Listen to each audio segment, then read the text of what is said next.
One, two, three, four.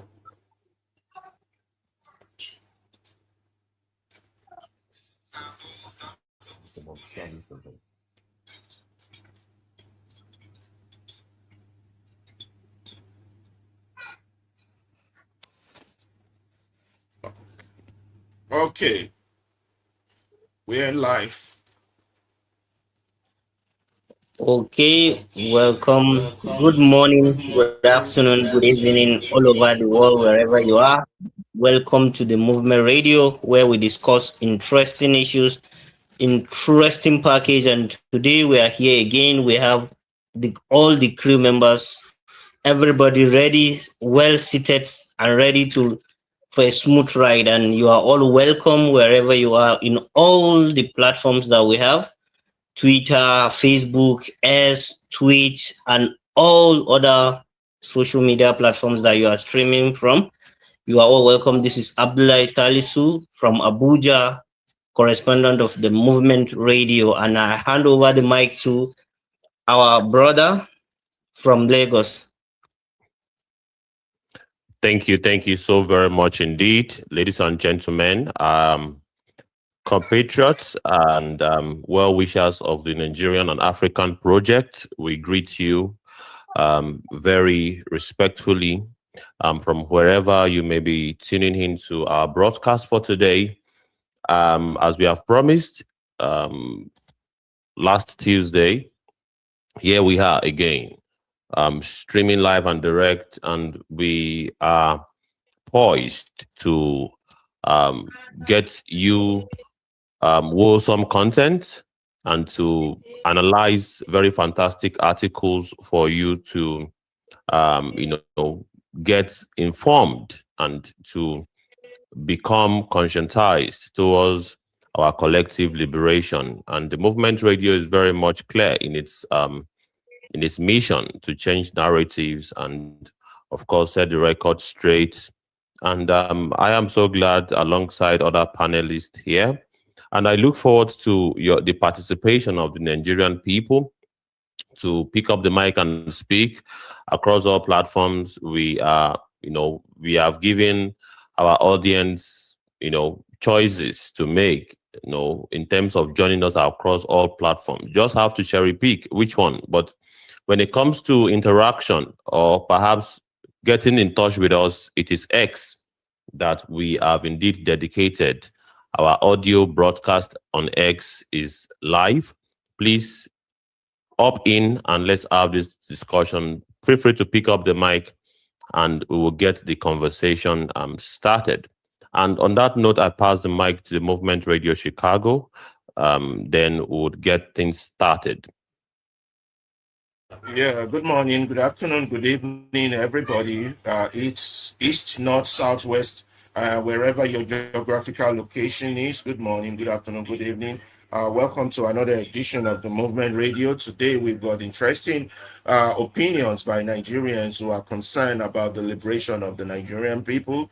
And we are here to educate, enlighten, and free the minds of Africans so that they can literally liberate themselves from this bondage of the pseudo-democracy we say to be practicing. We say welcome. Thank you all for joining us. If you're joining us from X, we say welcome and thank you.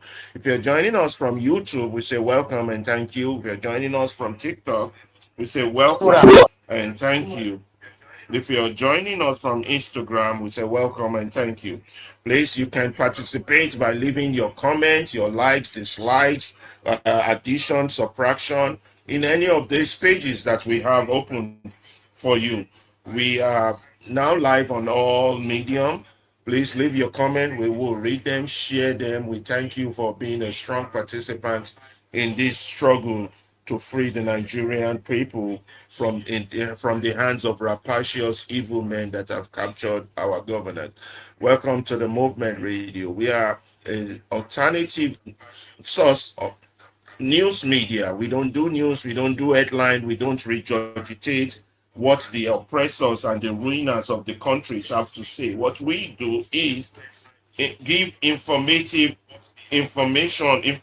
articles or things that are relevant to our struggle for survival things that can help us, save us, and protect us in the future as we deal with these issues. So welcome again from all angles. We are going to start today's article by first of all showing you a video of a message before we read our first article regarding from a Nigerian regarding the issue of fuel and oil and how the pain we are going through fuel before the advocates of I don't know even what to call them, the advocates of people, advocates who come here to defend why we should pay heavily. We have a counter argument here. So we're going to start our show today by showing you that. Let's put that on the screen so that you can be a party to that, and then we'll start with our first article. So welcome again to the Movement Radio. Let us listen to what this lady has to say for us. Something I keep seeing whenever we talk about fuel prices is this argument that Nigerians are actually paying one of the cheapest fuel prices in the world. People share charts showing the global average is around 1,990 naira per liter. And because we're paying below that, we're supposed to be grateful. If someone sends you that argument, just send them this video. Because a price is only cheap if the people can actually afford to pay it. The real question is not what you're paying at the filling station. It's how many hours you have to work just to pay for 1 liter. So let me show you what I mean. If we line up countries by the pump price of 1 liter, Nigeria looks like a good deal. Places like Hong Kong, the Netherlands, and the UK are paying anywhere from 2 to 5 times what we pay. Even America and Canada are paying more than us. And Nigeria, sitting at around 1,200 naira, looks like we are winning on paper. But this is the question we should actually be asking. How long does a worker have to work just to afford 1 liter based on minimum wage in each country? An American worker clocks in, gets settled at their desk, checks their emails, and by the time they look up, they've already earned enough for a liter of fuel. That's just 6 minutes of work. Canada, 8 minutes. The UK, 9 minutes. Even Hong Kong, the most expensive city on this list, 20 minutes. Now Nigeria. Our minimum wage is 70,000 naira a month. And even that, according to this week's Punch newspaper, most states have still not paid it. The NLC is already planning street protests for May Day because of it. But even if you collect that full 70,000 naira, it works out to about 437 naira per hour. So to buy that same 1 liter of fuel, a Nigerian worker has to work for 2 hours and 44 minutes. 164 minutes of work for 1 liter. But wait, that 164 minutes, that is actually the optimistic version of this story. The National Bureau of Statistics tells us that nearly 93% of Nigerians work in the informal sector. We are talking about the woman selling roasted corn by the roadside, the man selling things in traffic, the petty trader, the roadside mechanic, the farm worker. For these people, there is no minimum wage. There is no HR department. There is no labor union fighting for their salary. Many of them are earning far less than 400 naira an hour. So for that woman selling roasted corn, 1 liter of fuel is not 164 minutes of work. It could be her entire morning's profit. Every kobo she made from the moment she set up her stall to the moment the sun gets too hot to stand outside. Gone for 1 liter. And when fuel prices go up, these are not people who cut back on Netflix or stop going to the movies. They cut back on food. They pull their children out of school because the transport fare has doubled and they simply cannot afford both. For 93% of this country, it is not an economic adjustment. It is a fight for survival. And let's also talk about the taxes Nigerians are paying that nobody puts in a chart. When you buy fuel for your generator because there is no light, that is a tax. When you pay for a private borehole because there is no pipe-borne water, that is a tax. When you have to repair your car suspension every few months because the roads are broken, that is a tax. We are paying for everything the government is supposed to provide, out of our own pockets, on top of the fuel we can barely afford. So the next time someone shows you a chart saying our fuel is cheap, show them the clock. And then show them the woman by the roadside who worked all morning just to afford the fuel that brought her there. Because 6 minutes and an entire morning's profit are not the same thing. Nigeria does not have cheap fuel. We have expensive poverty. And no chart will ever show you that. Something I keep seeing whenever we talk about fuel prices is this argument that Nigerians are actually paying one of the cheapest fuel prices in the world. People share charts showing the global average is around 1,990 naira per liter. And because we're paying below that, we're supposed to be grateful. If someone sends you that argument, just send them this video. Because a price is only cheap if the people can actually afford to pay it. The real question is not what you're paying at the filling station. It's how many hours you have to work just to pay for 1 liter. So let me show you what I mean. If we line up countries by the pump price of 1 liter, Nigeria looks like a good deal. Places like Hong Kong, the Netherlands, and the UK are paying anywhere from 2 to 5 times what we pay. Even America and Canada are paying more than us. And Nigeria, sitting at around 1,200 naira, looks like we are winning on paper. But this is the question we should actually be asking. How long does a worker have to work just to afford 1 liter based on minimum wage in each country? An American worker clocks in, gets settled at their desk, checks their emails, and by the time they look up, they've already earned enough for a liter of fuel. That's just 6 minutes of work. Canada, 8 minutes. The UK, 9 minutes. Even Hong Kong, the most expensive city on this list, 20 minutes. Now, Nigeria.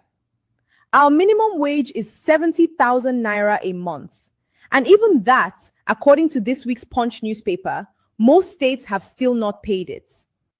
The NLC is already planning street protests for May Day because of it. But even if you collect that full 70,000 naira, it works out to about 437 naira per hour. So to buy that same 1 liter of fuel, a Nigerian worker has to work for 2 hours and 44 minutes.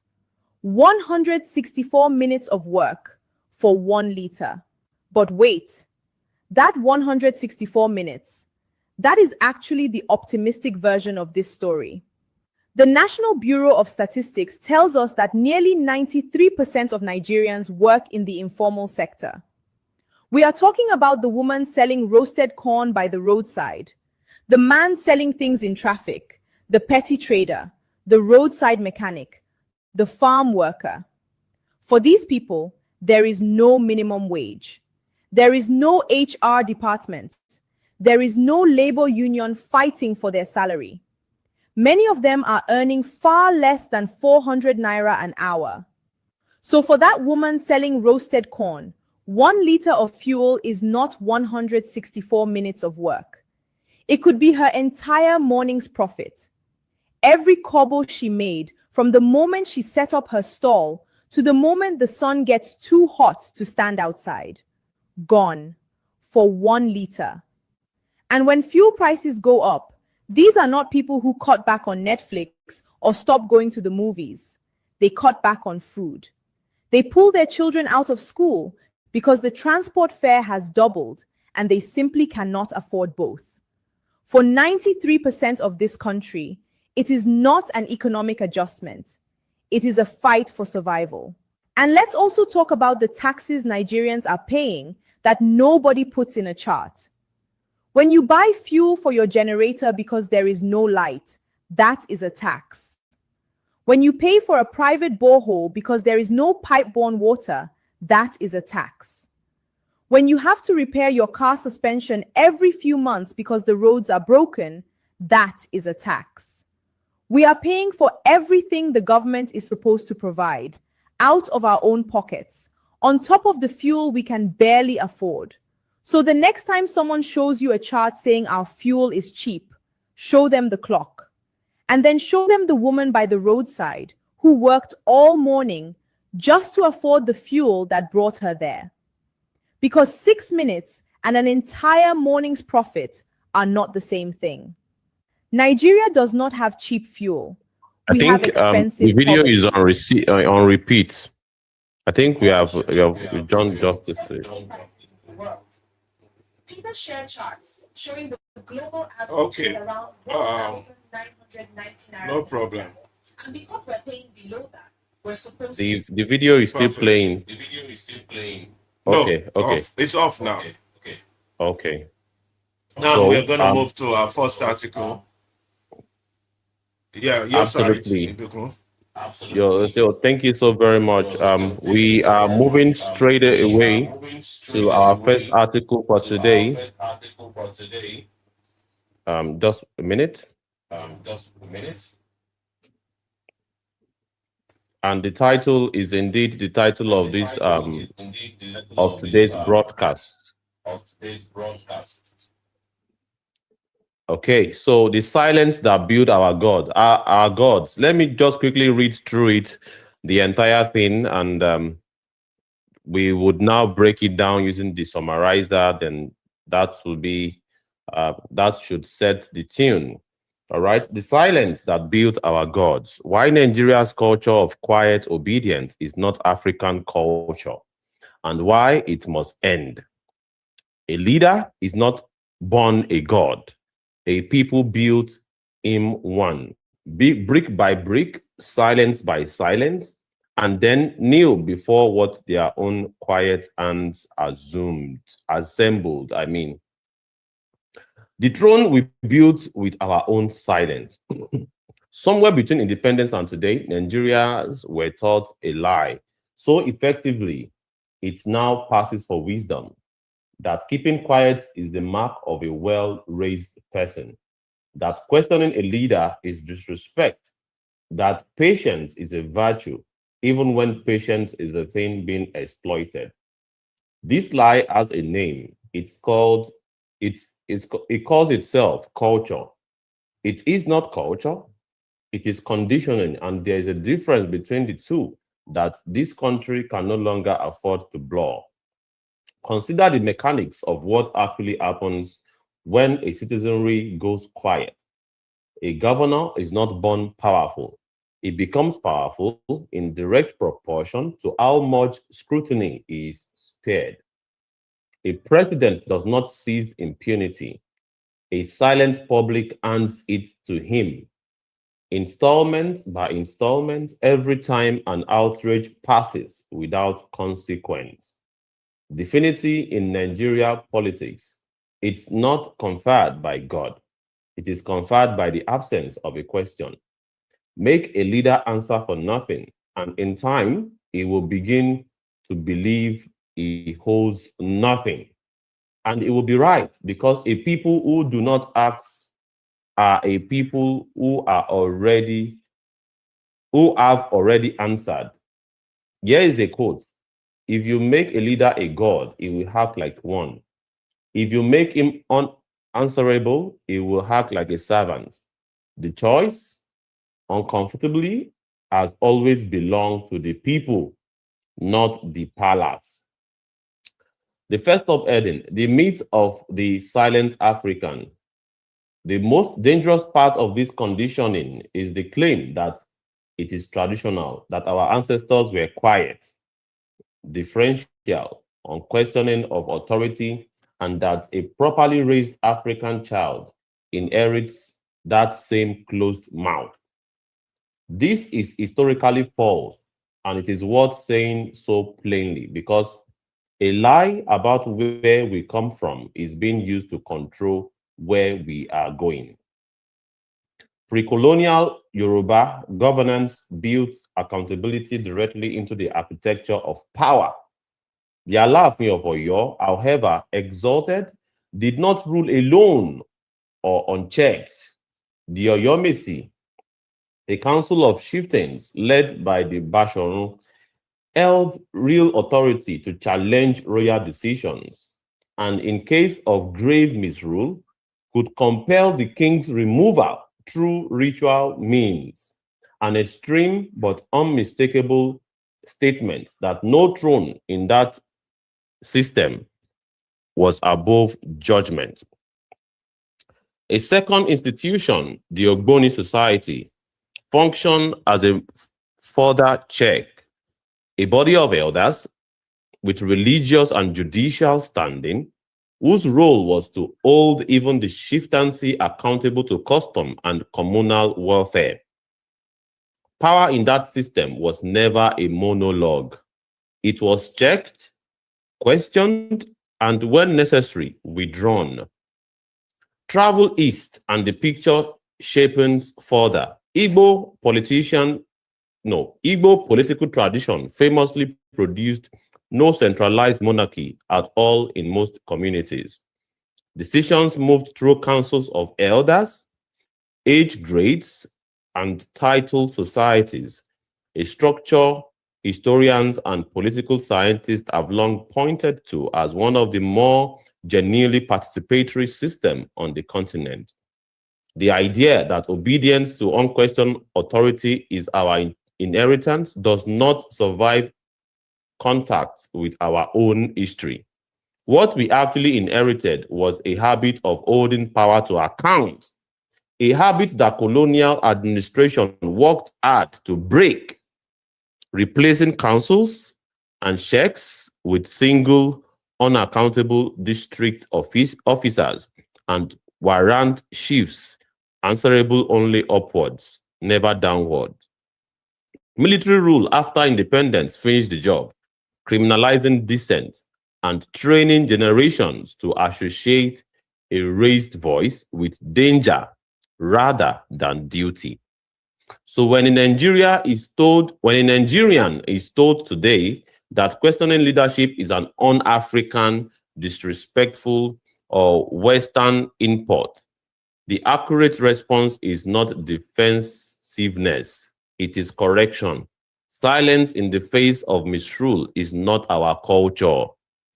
It is the residue of two successive systems, colonial and military, that needed us quiet to function.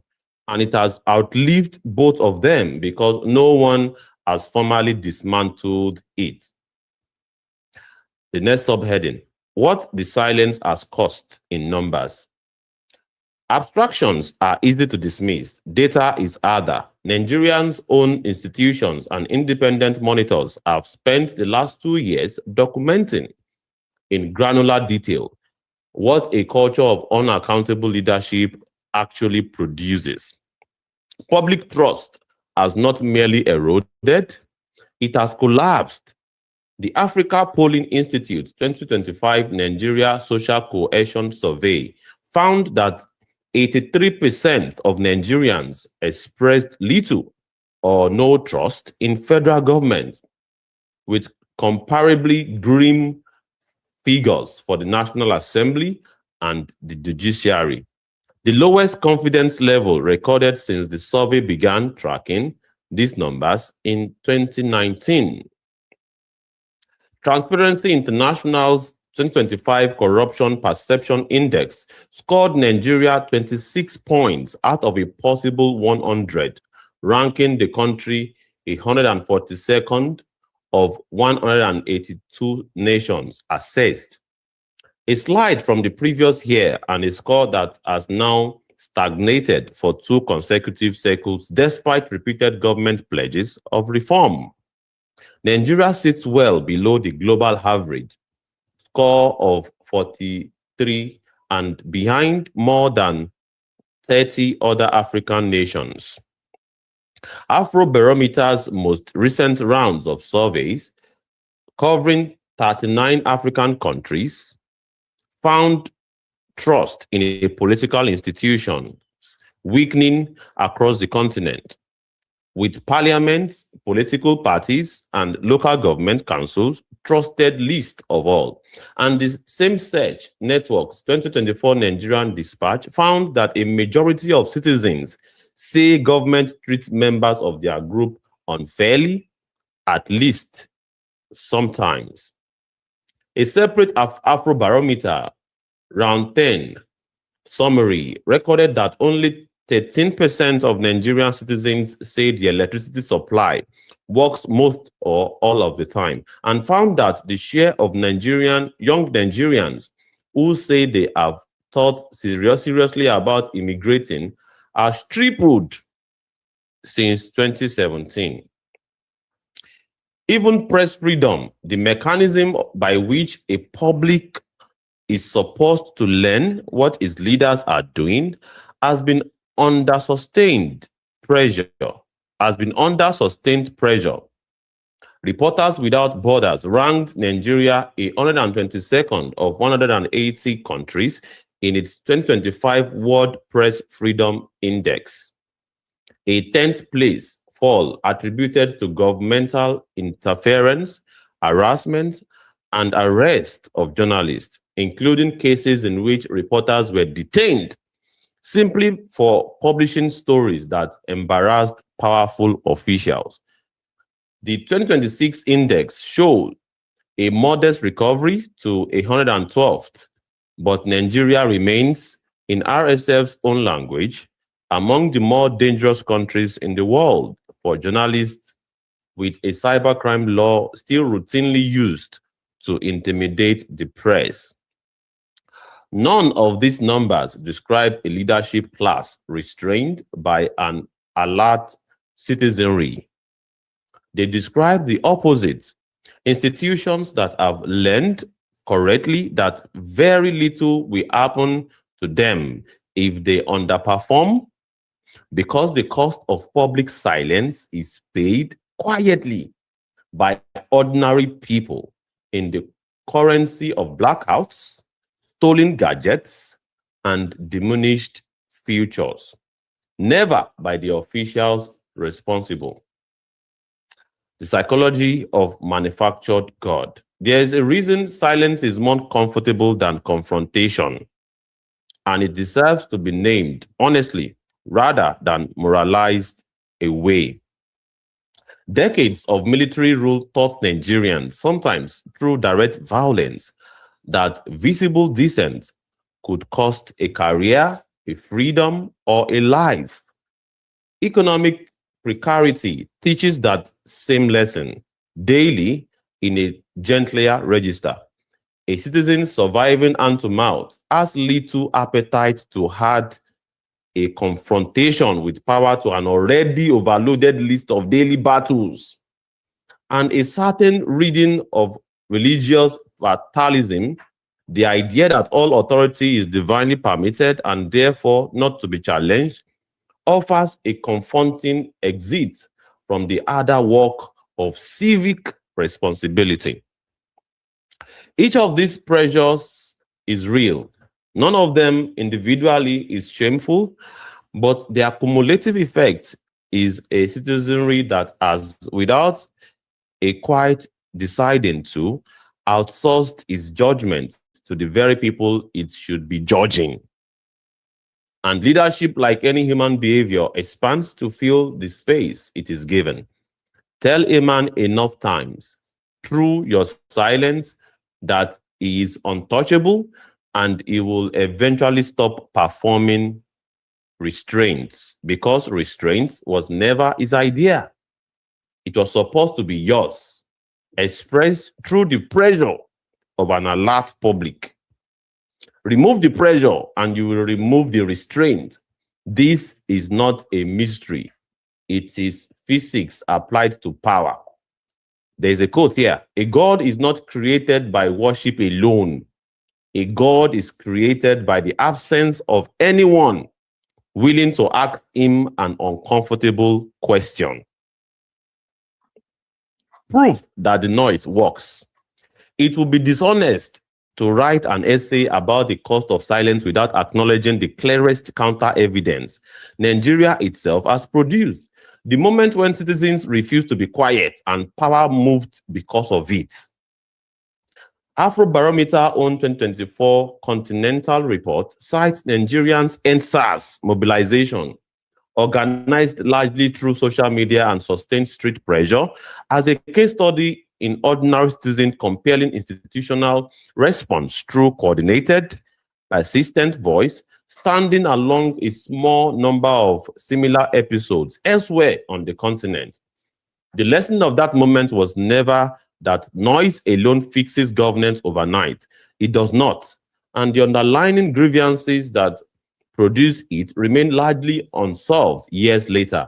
The lessons is narrower and more useful, that Nigeria institutions do, in fact, respond to sustained, organized public pressure, and that the default assumption of powerlessness so many citizens carry is not supported by the country's own recent history.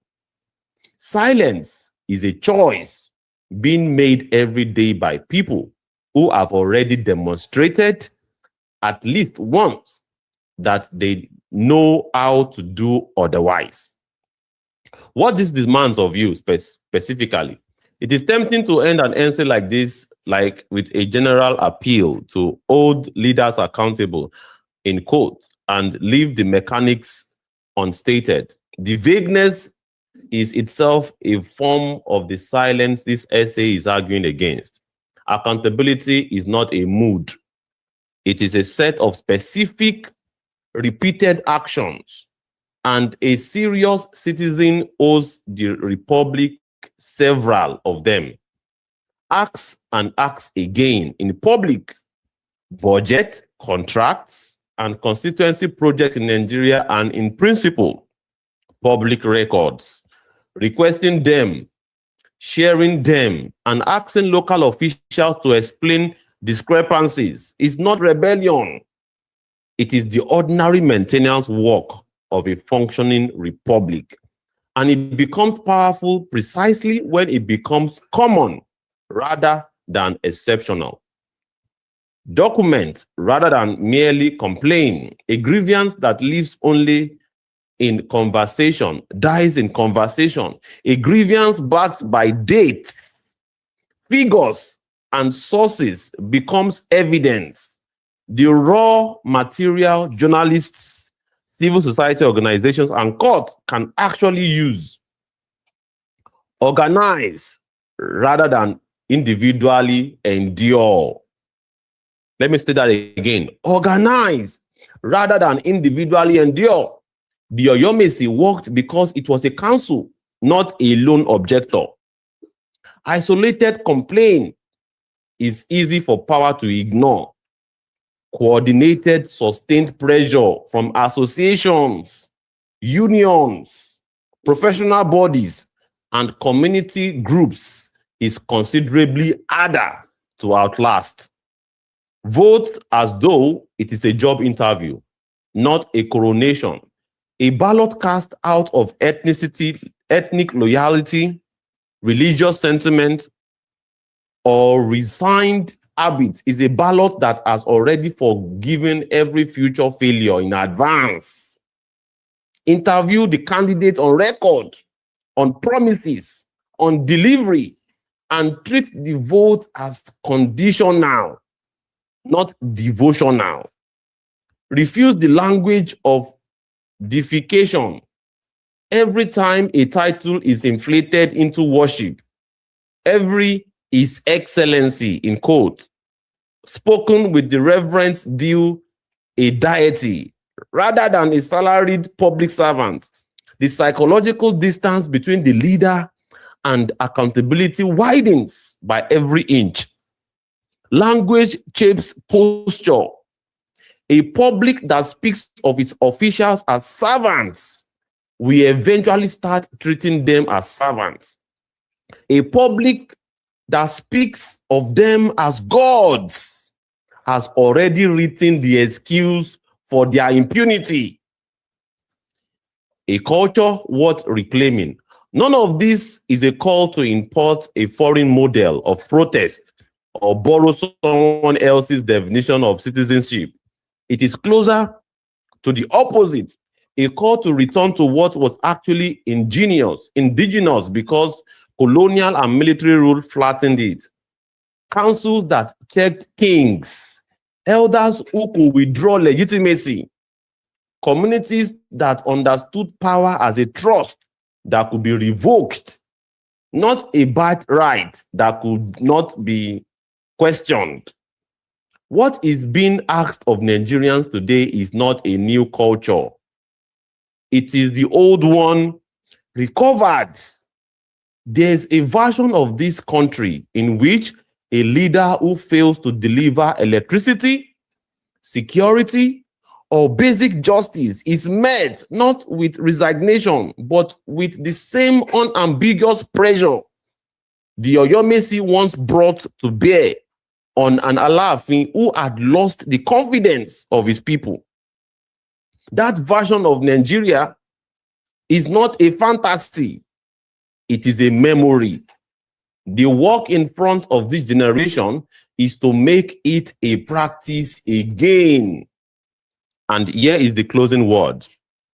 Silence has never protected a single Nigerian from a bad government. It has only ever protected the government from the Nigeria it was failing.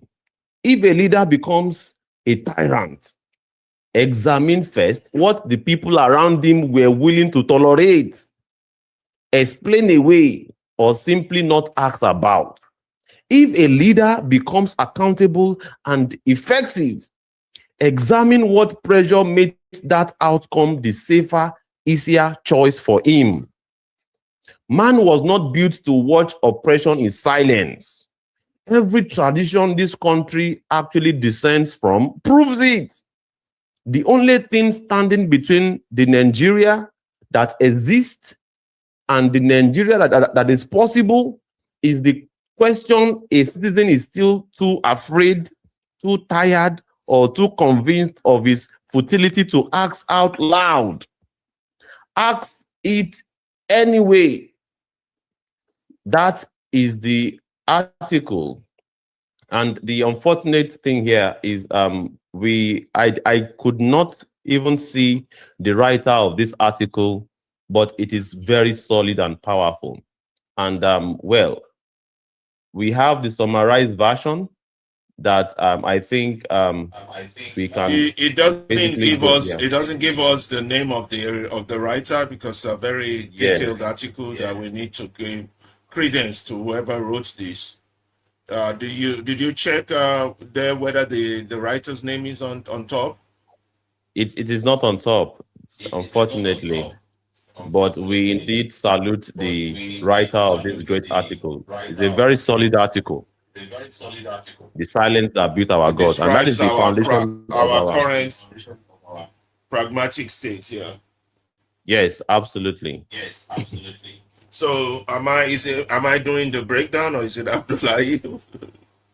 We Yeah, both do it. It looks like a long one. Yes. Let's do the mind map. It looks like okay. Let's do the mind map. The silence that builds our God. Yes, you can go on. Yeah, I'm gonna start. Okay. So for my Okay, people, I'm sorry for the. No, just continue. Sorry. Yeah, let me continue. Yeah, the silence that builds our God. That means say, we go talk for pidgin well, so that our people go they understand us small. We know they hear when they speak Igbo versus English, man. That means say, go down a little bit. The silence that builds our the challenge. Yeah, I'm still finding it difficult to navigate this thing, and I'm trying with your to. 2 hands. You gotta use your 2 hands. I'm using my 2 hands, but okay. 1 minute, please. Okay, let me just refresh it. I'm using my 2 hands. It is that scrolling down that seems to be the problem. Okay. Like a challenge, yes. But would get over it. how we built ourselves gods in our community and worship our leaders as God. The silence that build our God instead of the real God. How we turn human beings to God. This is what this article is breaking down for us. We bring you these types of articles so we can begin to see yourselves in these articles and how you, me, or everyone else is contributing to the decadence that we call Nigeria today, and what we do, how we can stop doing what we do today and start doing something different tomorrow. Yes, I think I The have the first.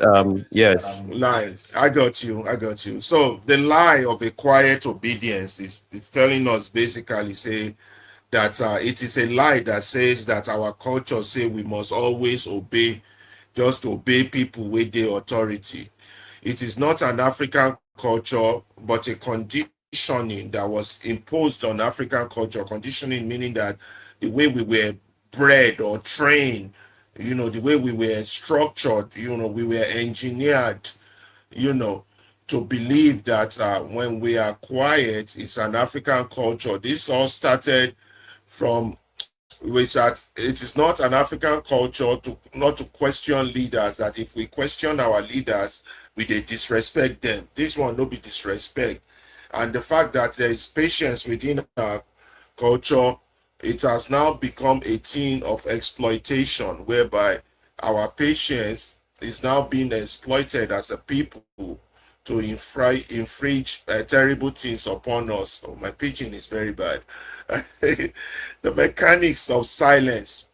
So back in the days, we have governors' power grows with less scrutiny. Those who govern us, their power will grow if you don't question or challenge them on what they are doing. The president gains impunity from the silent public. So when they start making crazy laws and nobody says anything or do anything, it start getting worse. Then we start conferring upon them as if they are God, divinity conferred, because we refuse to ask them tough questions or hard questions. Now our leaders now start to act as if them be God, whereby they don't want answer to nobody, and you now have a God as your president in terms of a milocon, whereby he never talked to the people in terms of any issue he was going to do. He will only delegate. Even now that he's in power, he doesn't even come to the people. He doesn't address them. Unlike in other developed world where their leader will come almost every week, come give them press conference. Your own leader doesn't even feel the need to explain or address you on anything because he acts like a god, he's not answerable to you. And the people choose between these. The people, hold on.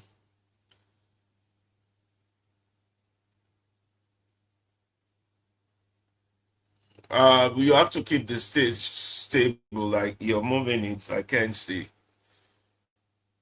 Yeah, you keep moving it. I can't see. Okay, you got to keep it stable like that.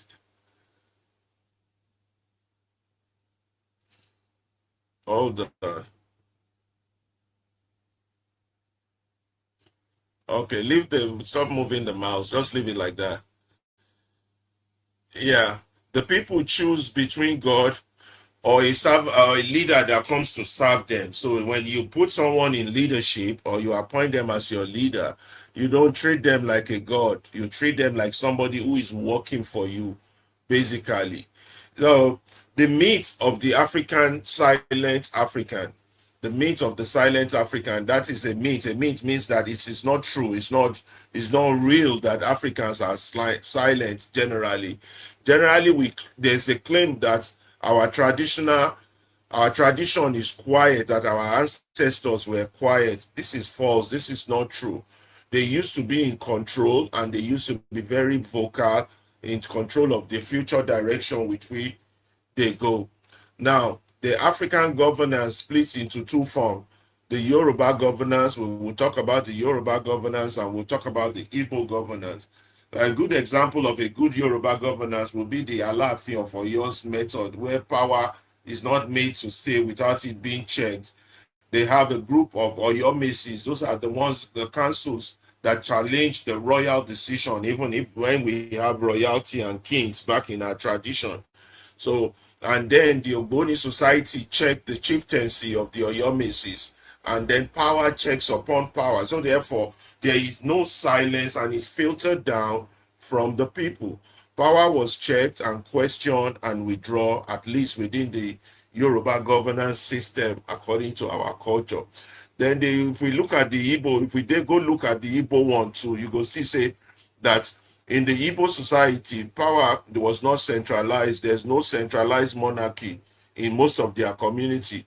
Decisions are made by councils of elders and age grades, and it is completely participatory. Participatory means say everybody they involved, everybody they participate well for inside. And but problem can't hit us for Africa when these colonial people come and then colonial and military impact. Government can't hit us big time for Africa during this colonial time and military era. During the colonial era, when the queen come think say they can't come our land, can't take over our land. Colonial administration started breaking our tradition. They try to put checks on our tradition that moves from the people to the king, or from the people to the council, from top to bottom, from bottom to the top. The colonial administrators who were serving the queen started changing those, and then they started criminalizing people's opinion. They replaced councils with unaccountable officers, warrant officers that they appointed. And then, rather than this to stop when they claimed they gave us independence in 1960, the military rule also now criminalized dissent, although our civilian government did not do any better also. During the first regime, they never catered to hearing the voice of the people, because they've been used to this colonial method whereby order is from the top direct, or order now order, it's obey, where they got the coin, where the colonialists coined the phrase apes obey. All you have to do is just obey. Apes obey. We used to, when we were growing up, we used to think that it was a local language word. Apes obey. Apparently, it was when we grew up that we found out that it actually meant apes obey. So the colonialists regarded us as apes, and then they only instituted us to obey orders, to carry instructions out, and that's how the word apes obey came into being. So if you ever hear the word apes obey, it's not that putting strength. It doesn't mean putting strength. It actually meant apes obey. Obey your colonial masters, obey the king, or obey the ruler. Our culture was not like that. It was the colonialists that came to truncate the culture, the African culture, and created this malignant problem for us. Public trust now collapsed. 83%, little or no trust in the government as the effect of this top-down system that we have adopted from the colonialists and from the military. And then there is low confidence in the National Assembly and the judiciary currently. That is what the current data they show about our state of existence. The index number shows that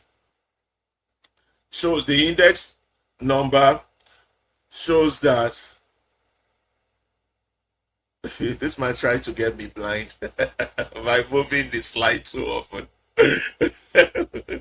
I'm laughing because I can't see. I'm sorry, our audience. He's trying his best, but my eyes are suffering. Sorry about that. Like you're trying to get me blind. I don't use glasses already. Corruption and perception index, according to data, shows that Nigeria as a country is 26 out of 100, and Nigeria is ranked 142nd out of 182 nations in terms of the corruption perception index. We are definitely way below the global average. We are not doing well because of this method of not inputting the people's view into our governance. Now, this has affected us in great deal in a lot of ways. It don't affect us, but our trust in political institutions have been weakened all across Africa, not just only with us. And the parliament, the parties, the local council trusted list because of there's minimal import. It's always the top down or gas obey, and the apes must obey. Apes obey, that's so tragic that the colonialists or the whites regarded us as apes, and even have a phrase that we imbibed and then passed it on to our children as apes obey.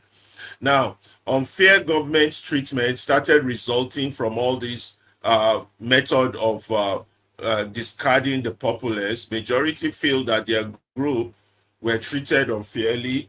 Then we started witnessing poor services in our governance. The cost of silence data is showing us all these things that we start to see. Prof service 13% electricity supply does not even work most of the time. We have 13% electricity supply, and it's not all the time that it works.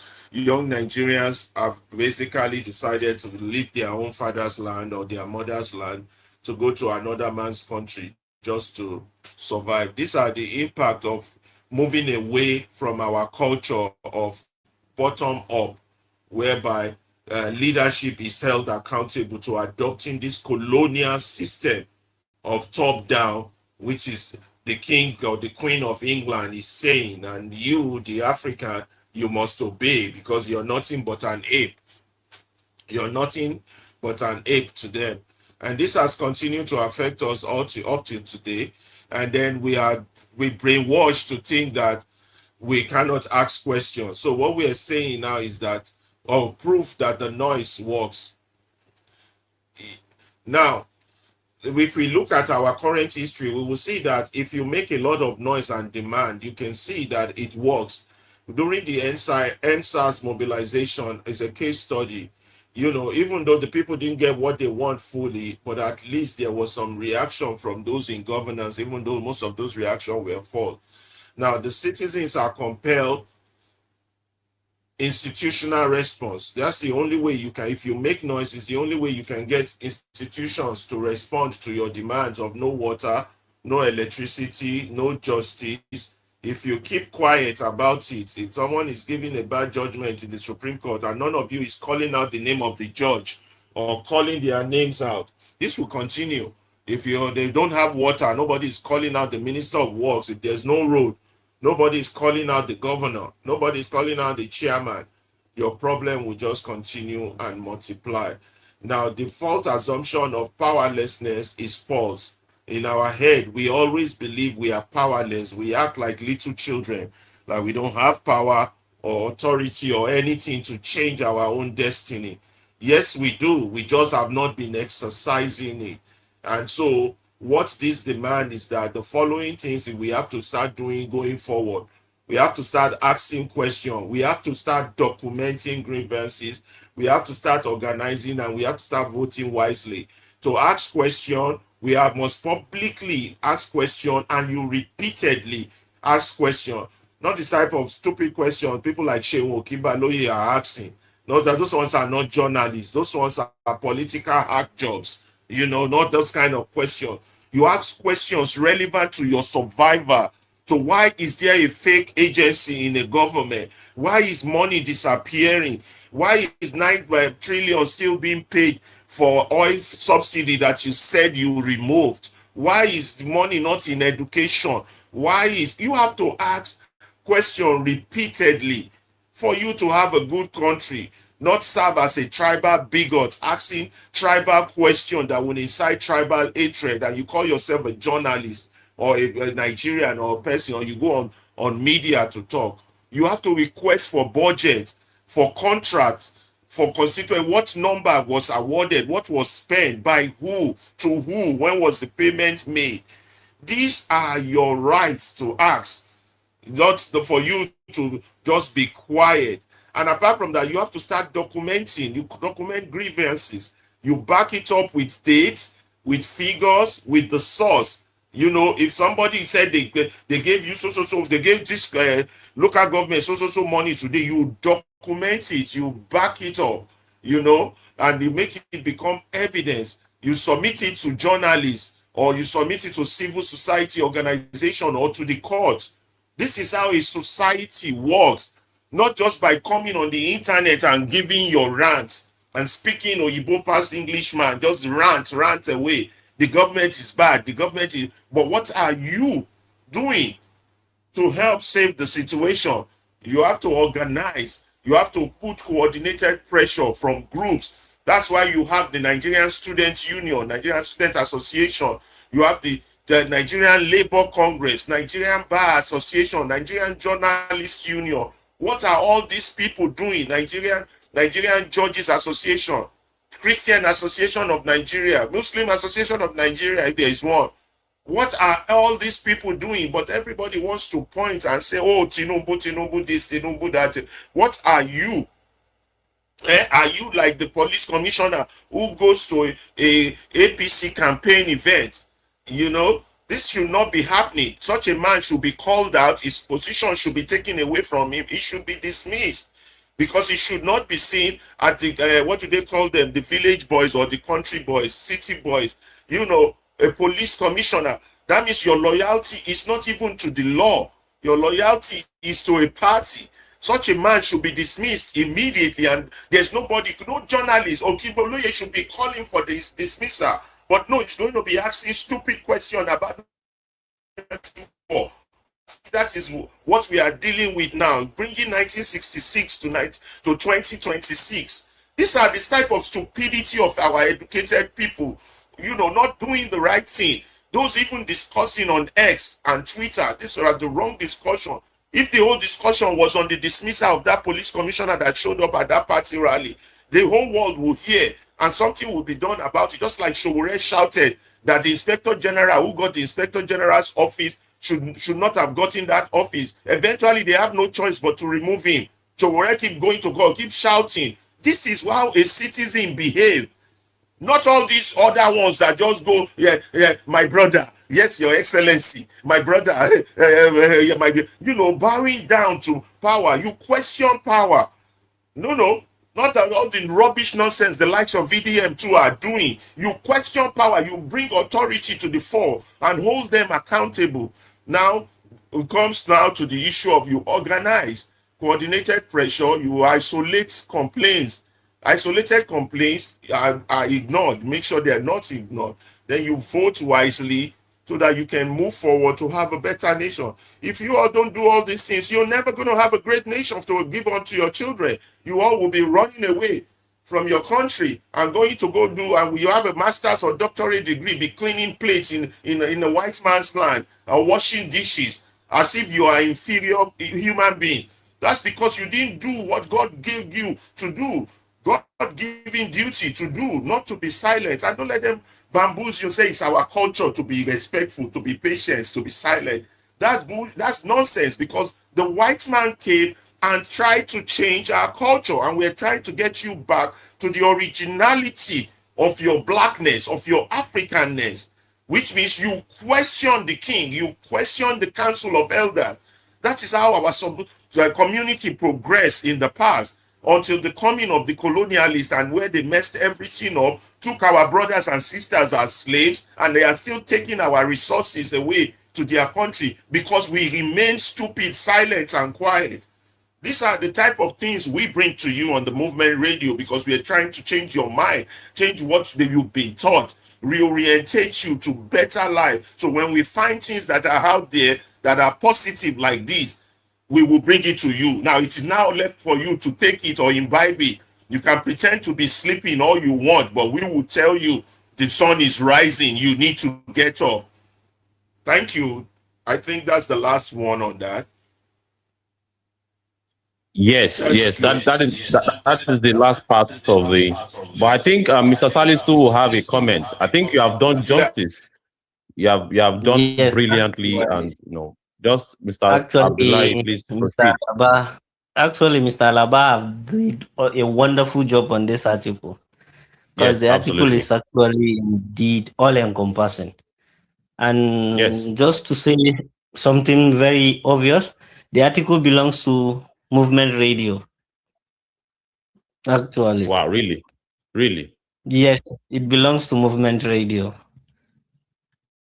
Because that's very good. We didn't even know. that we are because spreading I our wrote own clothes. yes, because I wrote the article. Oh, Wow, thank you very wow. much, Abdullahi. That was That was very wonderful. good. So That was wonderful. Yeah, I don't forget decided not also to the write my name article. because the article is for the movement radio. It's not for me. Okay.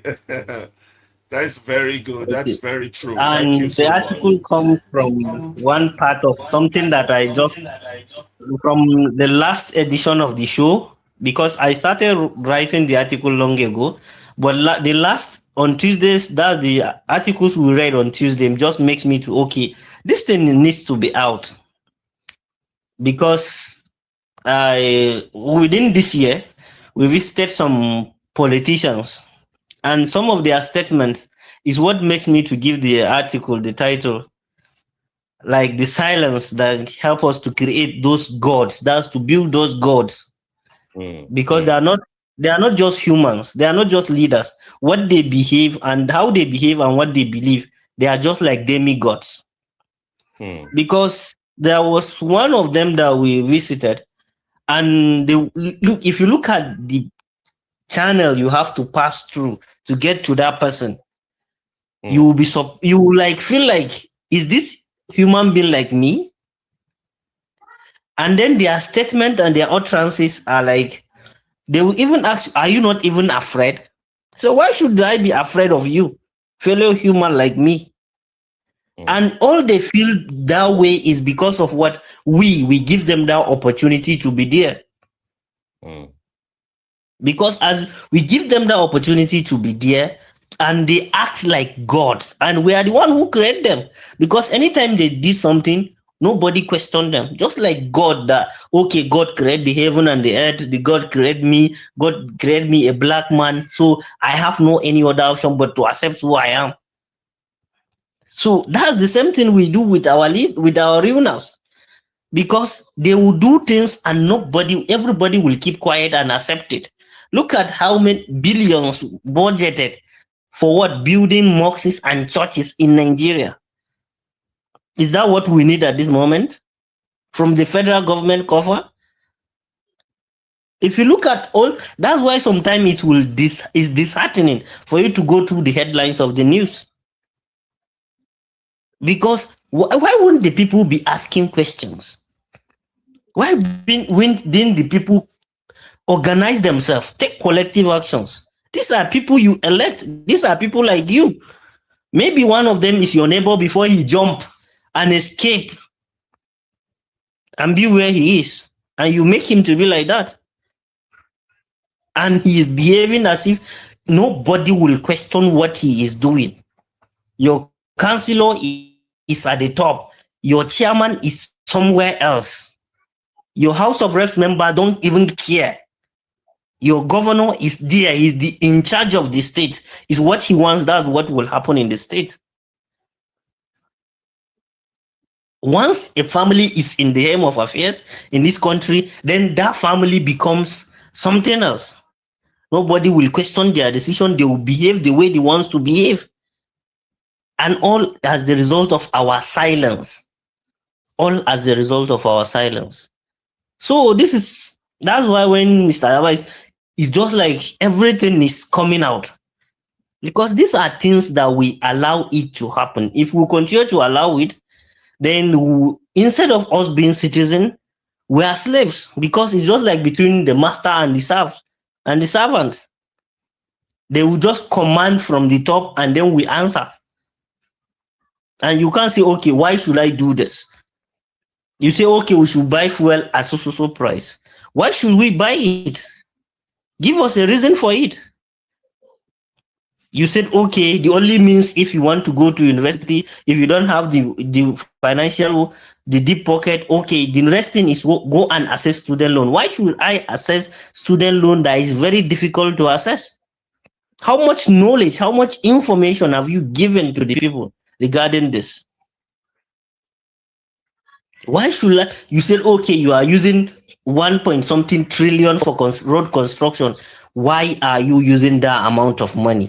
Does that road watch that amount of money? We should be building industrial roads that will link businesses, villages, that will facilitate security. Not building street roads that will what lead to this person's office, lead to that person's house, lead to that within just the metropolis and within their own environment. All these things are things that we need to question. People are sitting in an office that they do not deserve to be in that office, but nobody is saying anything. In the same environment, okay, we said, okay, fake ministries existing. Since the issue of these fake ministry agencies from government came out, who resigned, who lose his seat? Nobody. Everybody is sitting down comfortably as if nothing happens. So they are demigods.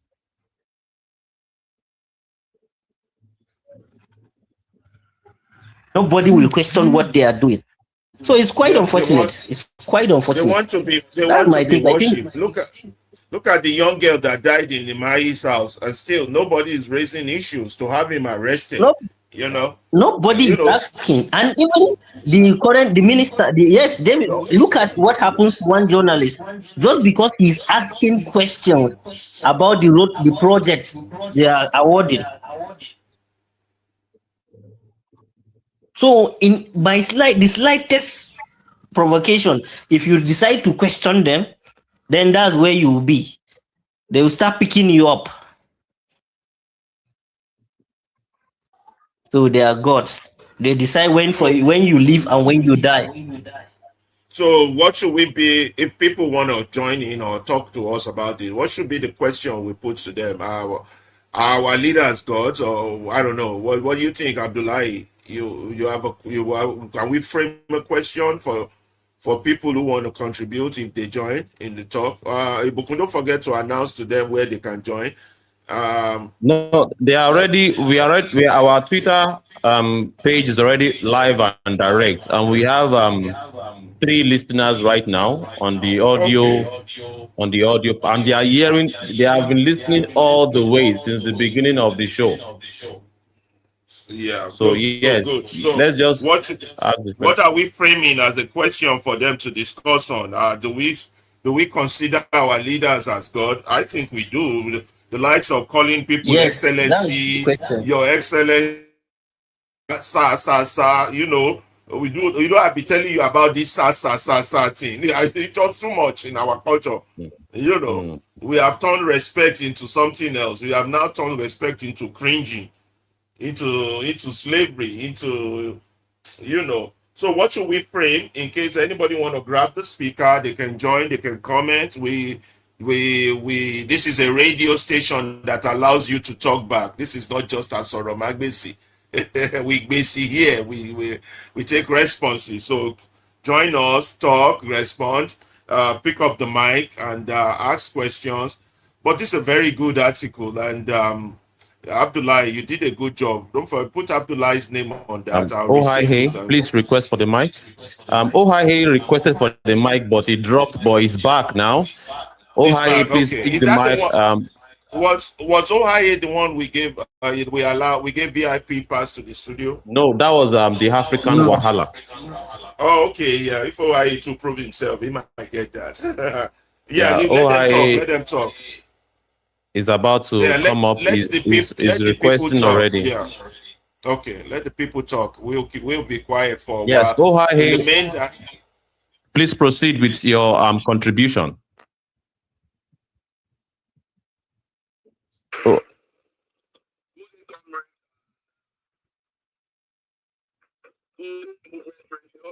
Yes. The very first time about the investigation was from Comrade Alabama.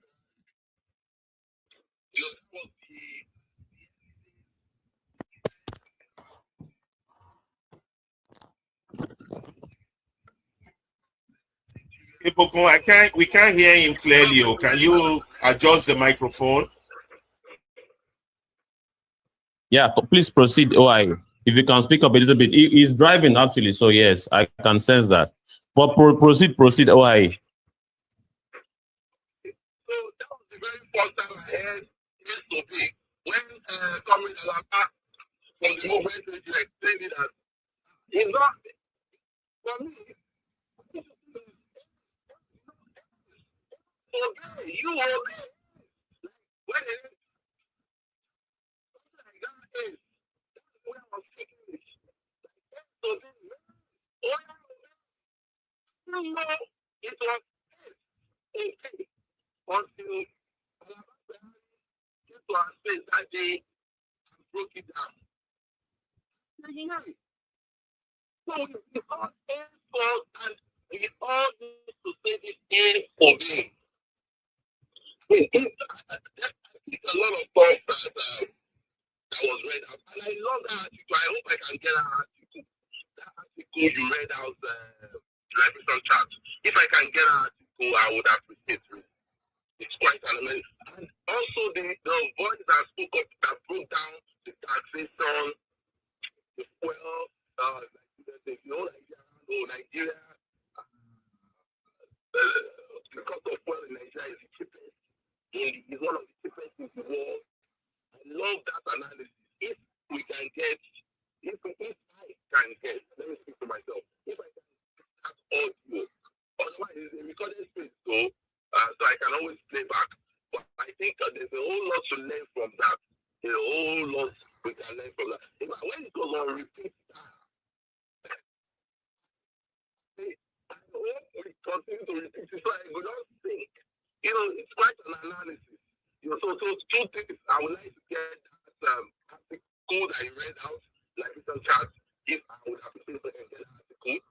And I also want to appreciate Ferrari of the movement radio for breaking down a lot of our history as motherland people, especially Nigeria. A lot of the stuff that was said was. But let's not that the Bible says, I can say that the whole idea is, we are wired, it is our culture to always obey our elders. Once they are older than us, because when they call elders these days, they just manufacture the meaning by themselves. We know elders are positive beings in our society. They are necessity in our society. But the kind of old guards we have today, these ones are not elders. You cannot tell me that this set of old guards, like the likes of Akpabio, Tinubu himself, that these ones are elders in our society.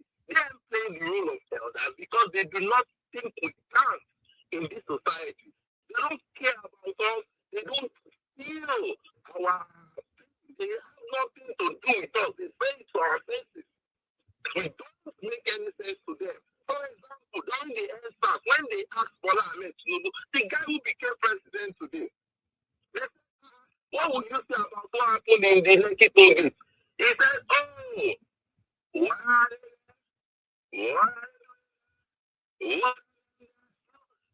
That's an elder for crying out loud. Is that someone you want me to look up to for crying out loud? Is that someone you want me to respect for crying out loud? Respect is reciprocal. You earn it, you don't beg for it. You earn it, you don't pay for it. You earn it, you don't force it. Bola Ahmed Tinubu and his cause. They want to force us to respect them. No, they must earn the respect. That is, they must play the role of elders.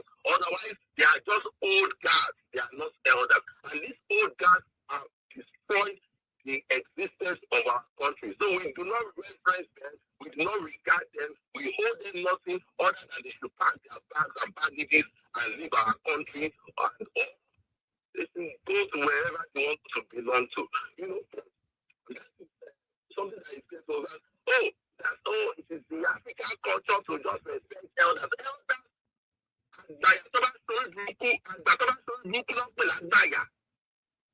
if the elders, when they misbehave, for Yoruba, they will call you Andaya. But they don't want us to know that there is a word like Andaya in you.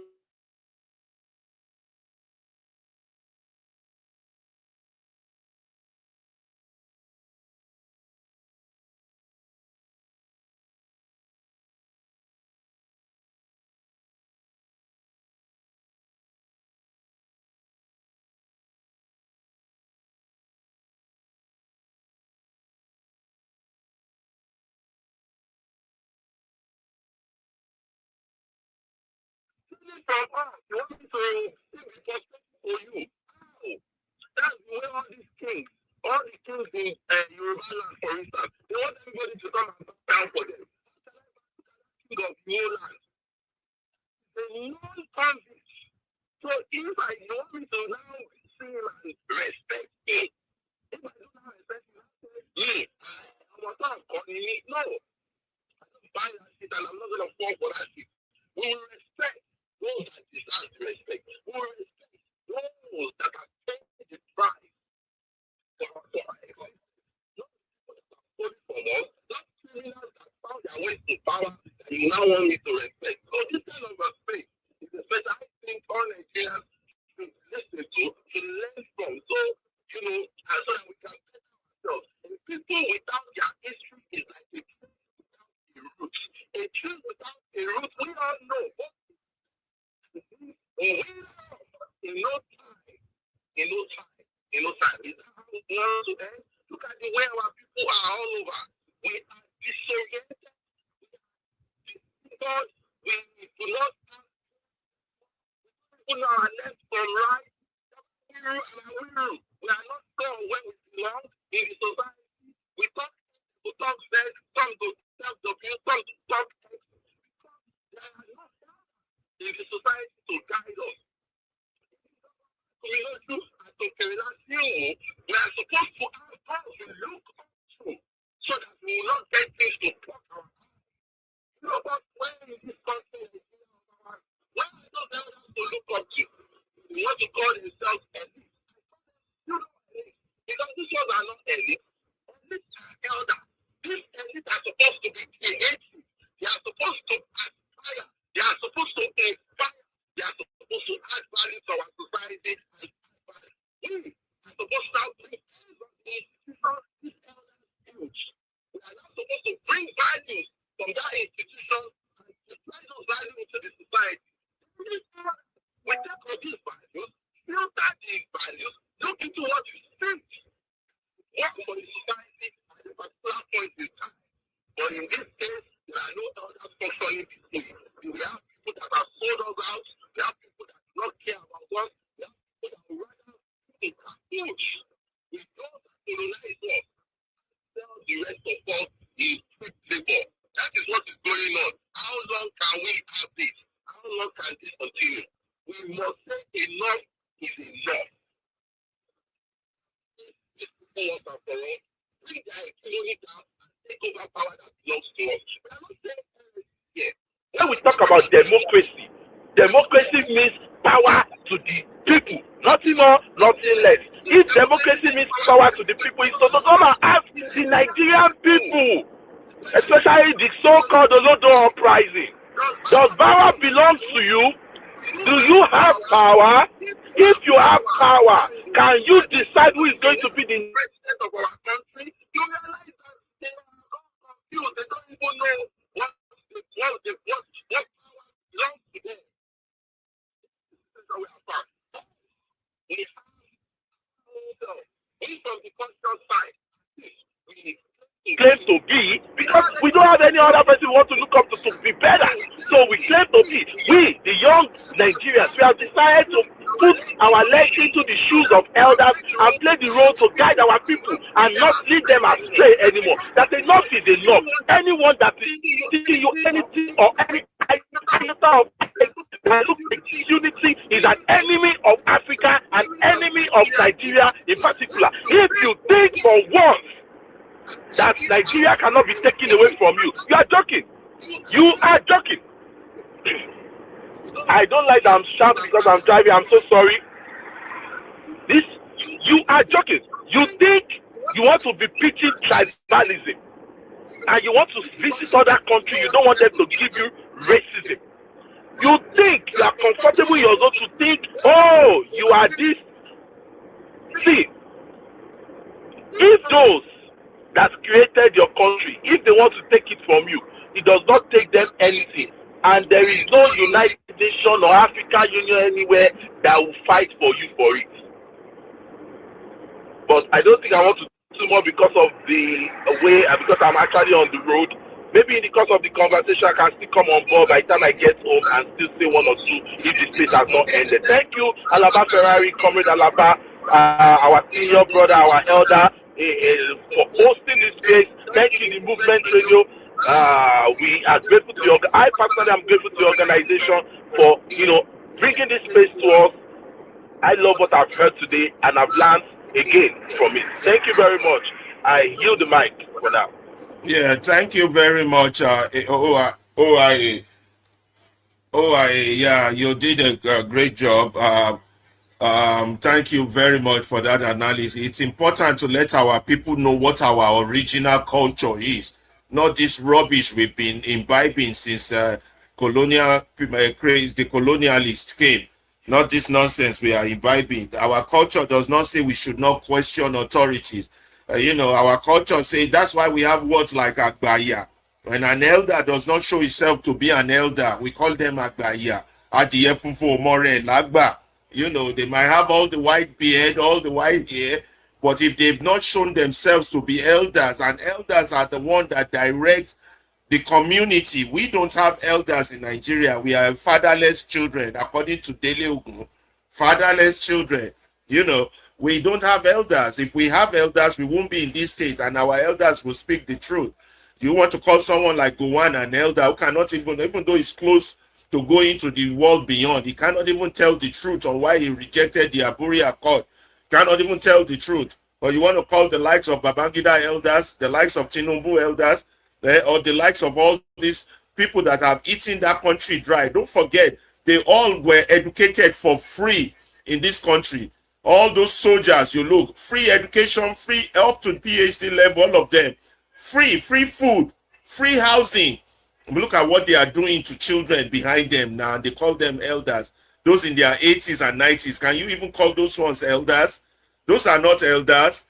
Those are terrorists. Terrorists wearing agbada as elders. Those are not elders. So this article by Abdullahi Sanusi is really very, very good. Salisu Abdullahi, thank you very much for this article. It will bring us back to what our true culture is. What is the African in us? What is the black man in us? Not what the colonialists. You see, we imbibe the beast. Colonialism, slavery, segregation, and all these attributes of satanic verses are the beast symptoms. And we as Africans, we have wrongfully imbibed this negativity, and we become worse than the beast itself. That is the house Negro mentality to our own people. We punish our own people far much more than the slave master is punishing us.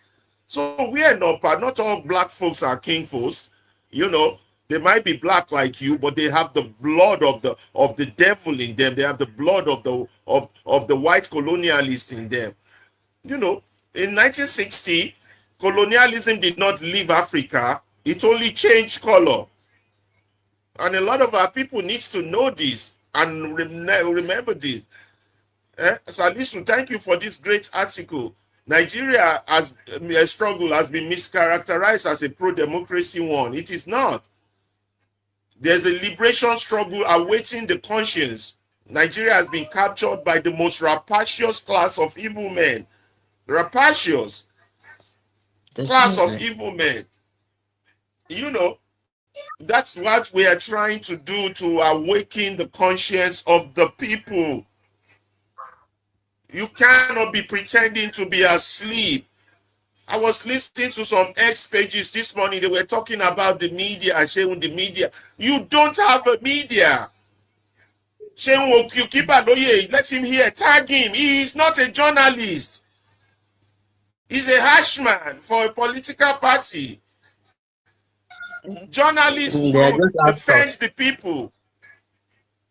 We can, there's so much to say, so little time.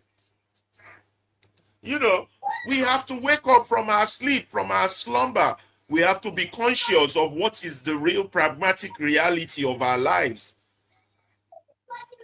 This attitude that we have to be respectful, patient, we cannot question, that came from the colonial masters because they want us to You obey the cannot talk queen. to the elders like that. You cannot insult your Yeah, you leaders. cannot talk to the elder. No, because they want us to obey the queen. And what does the queen want? Or the king of England? He wants to steal all our resources. And they made it so bad, they even called it to our face, apes obey. And we too come carry them. Apes obey. Apes obey. Apes obey. We won't carry load. Apes obey. Hey, apes obey. Hey. It's so sad. We need to know our history.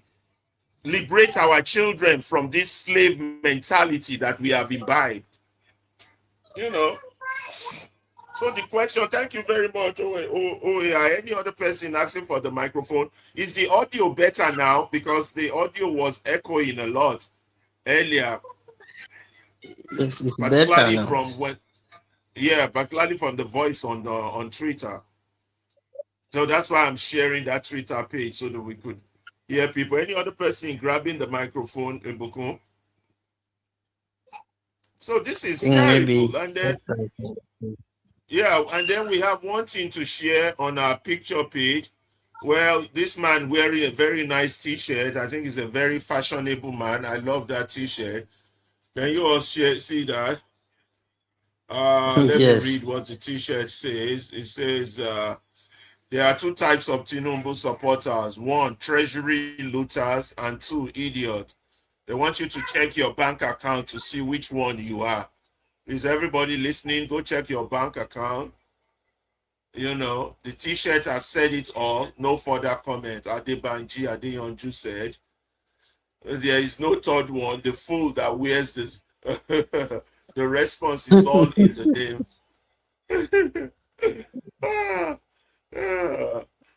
You know, there's only treasury looters and idiots. Definitely, because it's either you are benefiting or you are the fool. Yeah, it's either you're stealing from the common treasury or you're a complete idiot that someone is stealing your common hegemony and you're there cheering them on. Well, who does that? That is sickening. Definitely. You know? That is so sickening. Who else has a microphone there? I see a dopey kid. Does he have a microphone? Before we move on. I think Ibokun is not here. So he's just maybe he stepped out because for a moment. Yeah, and OIA also commented on that video about how much we are actually paying for the subsidy for the petroleum. So do we have any other person? So do we have questions for anybody that wants to contribute? No, we don't have any questions for now from X, except the contribution of OIA, and we still await the contribution of other members of the X audio broadcast. So, and of course, we still anticipate the feedback of all our listeners and viewers from all other platforms. Please drop your comments. In any of the platforms, we will see the comments in the studio here and we'll put it on the screen. So feel free to contribute. You don't have to pick up the mic like the X broadcast avenue. You can also drop your comments and we'll see. Any comments will be appreciated. So yes, because we want this to be as interactive as possible. So yeah. Can we proceed? The question is, what's the question we're giving them to talk about? Do you have based on that article? The topic is on the topic is well written on the space, and our topic, I would recommend this particular question with regards to this topic, that how long do we want to keep silent? All right, the silence that have produced these gods, how long are we going to keep up with it? Because to some people, it seems to be like a strategy that the more they keep quiet, the more they are giving an extraterrestrial entity a chance to touch the hearts of their wicked rulers. And of course, the question is, can we really say that strategy has worked? Because if we are saying we have to obey the authorities as a matter of extraterrestrial command, that we have to subject ourselves to this ruiners as we have known them to be, all right, how long do we want to keep up with that kind of strategy? All right. And is it effective? Has it worked over time? The whole strategy of keeping quiet and keeping silence, in your own view, dear listeners and audience, has it worked for us? Because if people still perceive or have this perception that it is working, that is why they would continue to remain and keep quiet.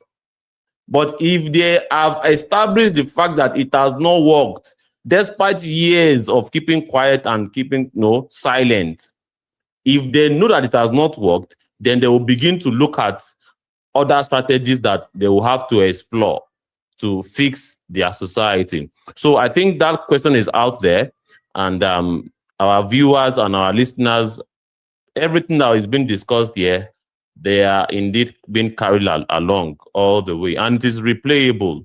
So let's keep up the conversation. Let's move on to the next point in our bulletin.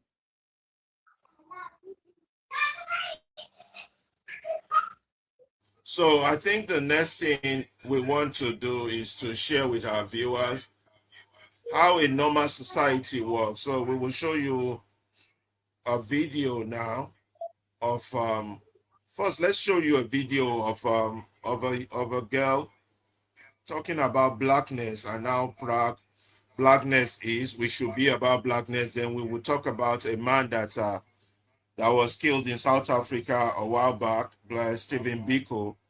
I think the two goes along. So let's do that. I'll share with you this video. It's a poem or something about blackness.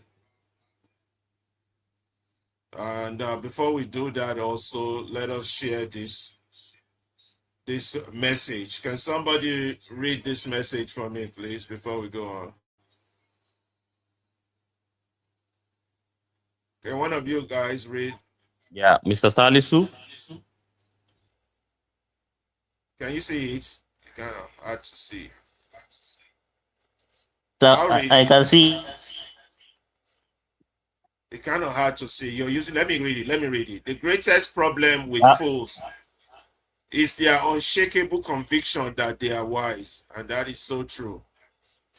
You know, the greatest problem with fools is their unshakable conviction that they are wise.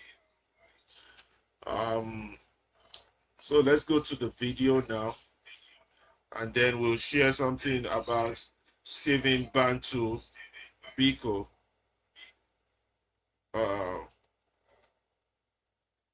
Hold on 1 more minute and we'll be there. Okay, where's this article? Thank you all for joining us. If you're on X, we thank you for joining us. If you're on Twitter, we thank you for joining us. If you're on TikTok, we also thank you for joining us. If you're on Instagram, we thank you for joining us. You know, so let us start now.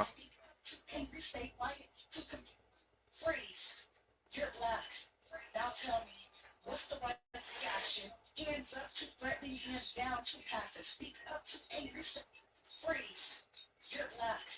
Now tell me, what's the right reaction? Hands up to threatening, hands down to passive. To speak up, too angry, stay quiet, too complicit. Run, you're guilty, stand still, you're suspicious. Smile, you're performing, frown, you're intimidating. Tell me, what is the proper choreography for surviving inside of a skin that everybody keeps mistaking for a weapon? Tell me, because I spent my whole life auditioning for innocence in front of a jury that already mesmerized my verdict. Tell me, ain't that a hell of a thing? To be born and immediately become evidence. To inherit a body and spend your life trying to convince the world it belongs to you. My mother taught me how to say, yes, sir, yes, ma'am, before she taught me how to say, I love you.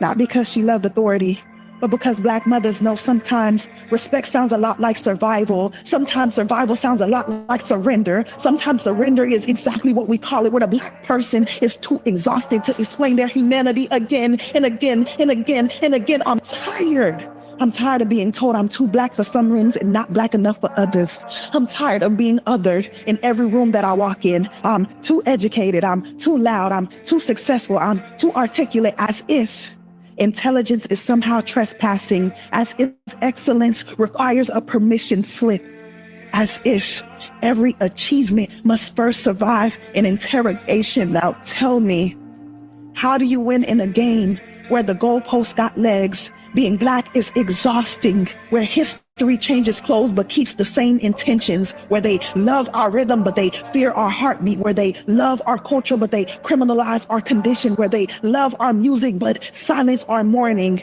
They love our flavor but they choke on our truth. See, they love us best when we entertainment, when we dance, when we score, when we sing, when we make pain look profitable. But let a black person become a mirror, and suddenly everybody got a problem with their reflection, because reflection is dangerous. Reflection asks questions. Reflection remembers names. Reflection does not let history slip away wearing a new suit. Reflection is staring back at you, and I know what some will say. Well, things are better now than they were back then, and maybe. But better and healed are not the same thing. A scar is proof that something survived. It's not proof that it didn't hurt. And Lord, it hurt.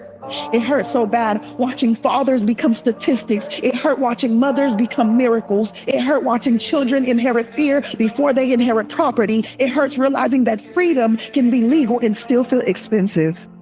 But here's the testimony. We're still here.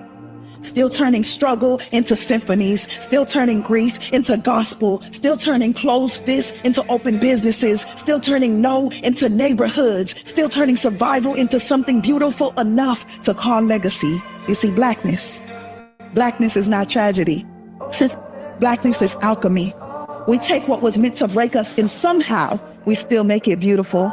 We take chains and somehow still make it rhythm. We take pain and somehow we still make it poetry. We take rejection and somehow we make it a revolution. We take what we may feel like surviving death, feel like the best experience on earth. So no, I'm black and I don't have the right reaction. I have every reaction. I'm hurt, I'm angry, I'm sad, I'm mad. I have the rage of my ancestors, the prayers of my grandmothers, the resilience of my brother, the dreams they tried to redline, the joy they couldn't legislate, the brilliance they couldn't erase it. If that makes me too much, then maybe the problem was never my existence. Maybe the problem is a world that keeps asking black people to shrink so other people can stay comfortable. So no, I'm not gonna shrink. No, I'm not gonna soften. No, I'm not gonna apologize for taking up the exact amount of space God carved out for me. So freeze, you're black. Now tell me, what's the right reaction? Maybe there isn't one. I can't ask Nolan. I can't ask Cyrus. I can't ask Carmelo. They didn't have the right reaction. So maybe that's the lesson. Maybe the freest thing a black person can do in America is stop asking for the right reaction. There is none. You just have to be human. Sunset Play it one moment. more time. Freeze. You're black. Now tell me, what's the right reaction? Hands up, too threatening. Hands down, too passive. Speak up, too angry. Stay quiet, too complicit. Run, you're guilty. Stand still, you're suspicious. Smile, you're performing. Frown, you're intimidating. Tell me, what is the proper choreography for surviving inside of a skin that everybody keeps mistaking for a weapon? Tell me, because I spent my whole life auditioning for innocence in front of a jury that already mesmerized my verdict. Tell me, ain't that a hell of a thing? To be born and immediately become evidence. To inherit a body and spend your life trying to convince the world it belongs to you. My mother taught me how to say, yes, sir, yes, ma'am, before she taught me how to say, I love you. Not because she loved authority, but because black mothers know sometimes respect sounds a lot like survival. Sometimes survival sounds a lot like surrender. Sometimes surrender is exactly what we call it when a black person is too exhausted to explain their humanity again and again and again and again. I'm tired. I'm tired of being told I'm too black for some rooms and not black enough for others. I'm tired of being othered in every room that I walk in. I'm too educated. I'm too loud. I'm too successful. I'm too articulate, as if intelligence is somehow trespassing, as if excellence requires a permission slip, as if every achievement must first survive an interrogation. Now tell me, How do you win in a game where the goalposts got legs? Being black is exhausting, where history changes clothes but keeps the same intentions, where they love our rhythm but they fear our heartbeat, where they love our culture but they criminalize our condition, where they love our music but silence our mourning. They love our flavor but they choke on our truth. See, they love us best when we entertainment, when we dance, when we score, when we sing, when we make pain look profitable. But let a black person become a mirror, and suddenly everybody got a problem with their reflection, because reflection is dangerous. Reflection asks questions. Reflection remembers names. Reflection does not let history slip away wearing a new suit. Reflection is staring back at you, and I know what some will say. Well, things are better now than they were back then, and maybe. But better and healed are not the same thing. A scar is proof that something survived. It's not proof that it didn't hurt. And Lord, it hurt. It hurt so bad watching fathers become statistics. It hurt watching mothers become miracles. It hurt watching children inherit fear before they inherit property. It hurts realizing that freedom can be legal and still feel expensive. But here's the testimony. We're still here. Still turning struggle into symphonies, still turning grief into gospel, still turning closed fists into open businesses, still turning no into neighborhoods, still turning survival into something beautiful enough to call legacy. You see, blackness is not tragedy. Blackness is alchemy. We take what was meant to break us and somehow we still make it beautiful. We take chains and somehow still make it rhythm. We take pain and somehow we still make it poetry. We take rejection and somehow we make it a revolution. We take what we may feel like surviving death, feel like the best experience on earth. So no, I'm black and I don't have the right reaction. I have every reaction. I'm hurt, I'm angry, I'm sad, I'm mad. I have the rage of my ancestors, the prayers of my grandmothers, the resilience of my brother, the dreams they tried to redline, the joy they couldn't legislate, the brilliance they couldn't erase it. If that makes me too much, then maybe the problem was never my existence. Maybe the problem is a world that keeps asking black people to shrink so other people can stay comfortable. So no, I'm not gonna shrink. No, I'm not gonna soften. No, I'm not gonna apologize for taking up the exact amount of space God carved out for me. So freeze, you're black. Now tell me, what's the right reaction? Maybe there isn't one. I can't ask Nolan. I can't ask Cyrus. I can't ask Carmelo. They didn't have the right reaction. So maybe that's the lesson. Maybe the freest thing a black person can do in America is stop asking for the right reaction. There is none. You just have to be human. Sunset Monet.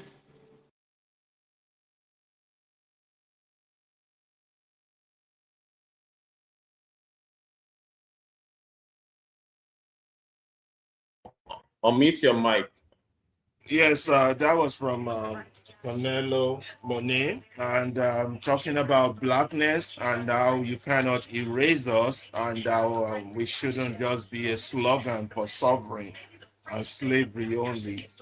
And that connects us to our next discussion, which is a conversation about an African hero, somebody who started the Black consciousness, Stephen Bantu Biko. He was a strong member in the fight against the. Oh, my mind is still. Okay. I guess So, it is the Well, we're fact going to that you are- continue with that. Can you hear me? yes, I can hear you now. Yeah. Yes. So we're going to continue by telling you a little bit, because the young generation might not know about heroes like this who have contributed greatly about to blackness. And what we are doing is the struggle of blackness. We don't want our people to remain slaves in Nigeria, in Africa, or any part of the world. So we're bringing them informative and educative things about ourselves, because only when you're conscious about yourself enough, that is when you can truly liberate yourself. And the struggle for liberation is not over for the black man. I don't care where you are, wherever you may be, America, Europe, Africa, Nigeria, the struggle is still there. So that's the one. We have his picture right there on the screen. His name was Stephen Bantu Biko, and his weapon was an idea. In the South Africa of the 60s and 70s, apartheid did not change the black body. It went after the black mind, just like in Nigeria today. This poverty, this democracy, false democracy, and whatever it is we're practicing that is a colonial construct has not just chained us into poverty, it has chained our mind. So Biko, in the 60s, 70s, apartheid did not only chain the black body, it went after the black mind. It taught millions of black Africans that they were inferior by nature, that white was the standard of beauty, intelligence, and worth, and that their place beneath the boot was simply the order of things, just like those who are our big men today want us to believe that those are the order of things. Biko Stephen understood that this mental conquest was the deepest chain of all, and he set out to break it, which is what we are trying to do here also at the Movement Radio. Breaks this mental chain that the colonialists, the military, and their civilian counterpart in Nigeria has put on our people. To break this mental conquest was the deepest chain of all, and he set out to break it. He founded the Black Consciousness Movement while still a young medical student. Its message was simple and revolutionary.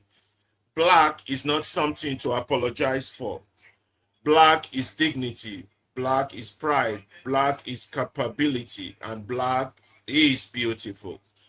He gave the movement its most famous line: the most potent weapon in the hands of the oppressor is the mind of the oppressed. He was telling his people that before they could be free on the streets, they had to be free in their own heads. And that no government could liberate a people who had been trained to despise themselves. That idea spread like wildfire. It helped inspire the Soweto uprising of 1976, when school children rose against being forced to learn in the language of their oppressor, and the police answered children with bullets. The apartheid state understood exactly how dangerous a free mind was.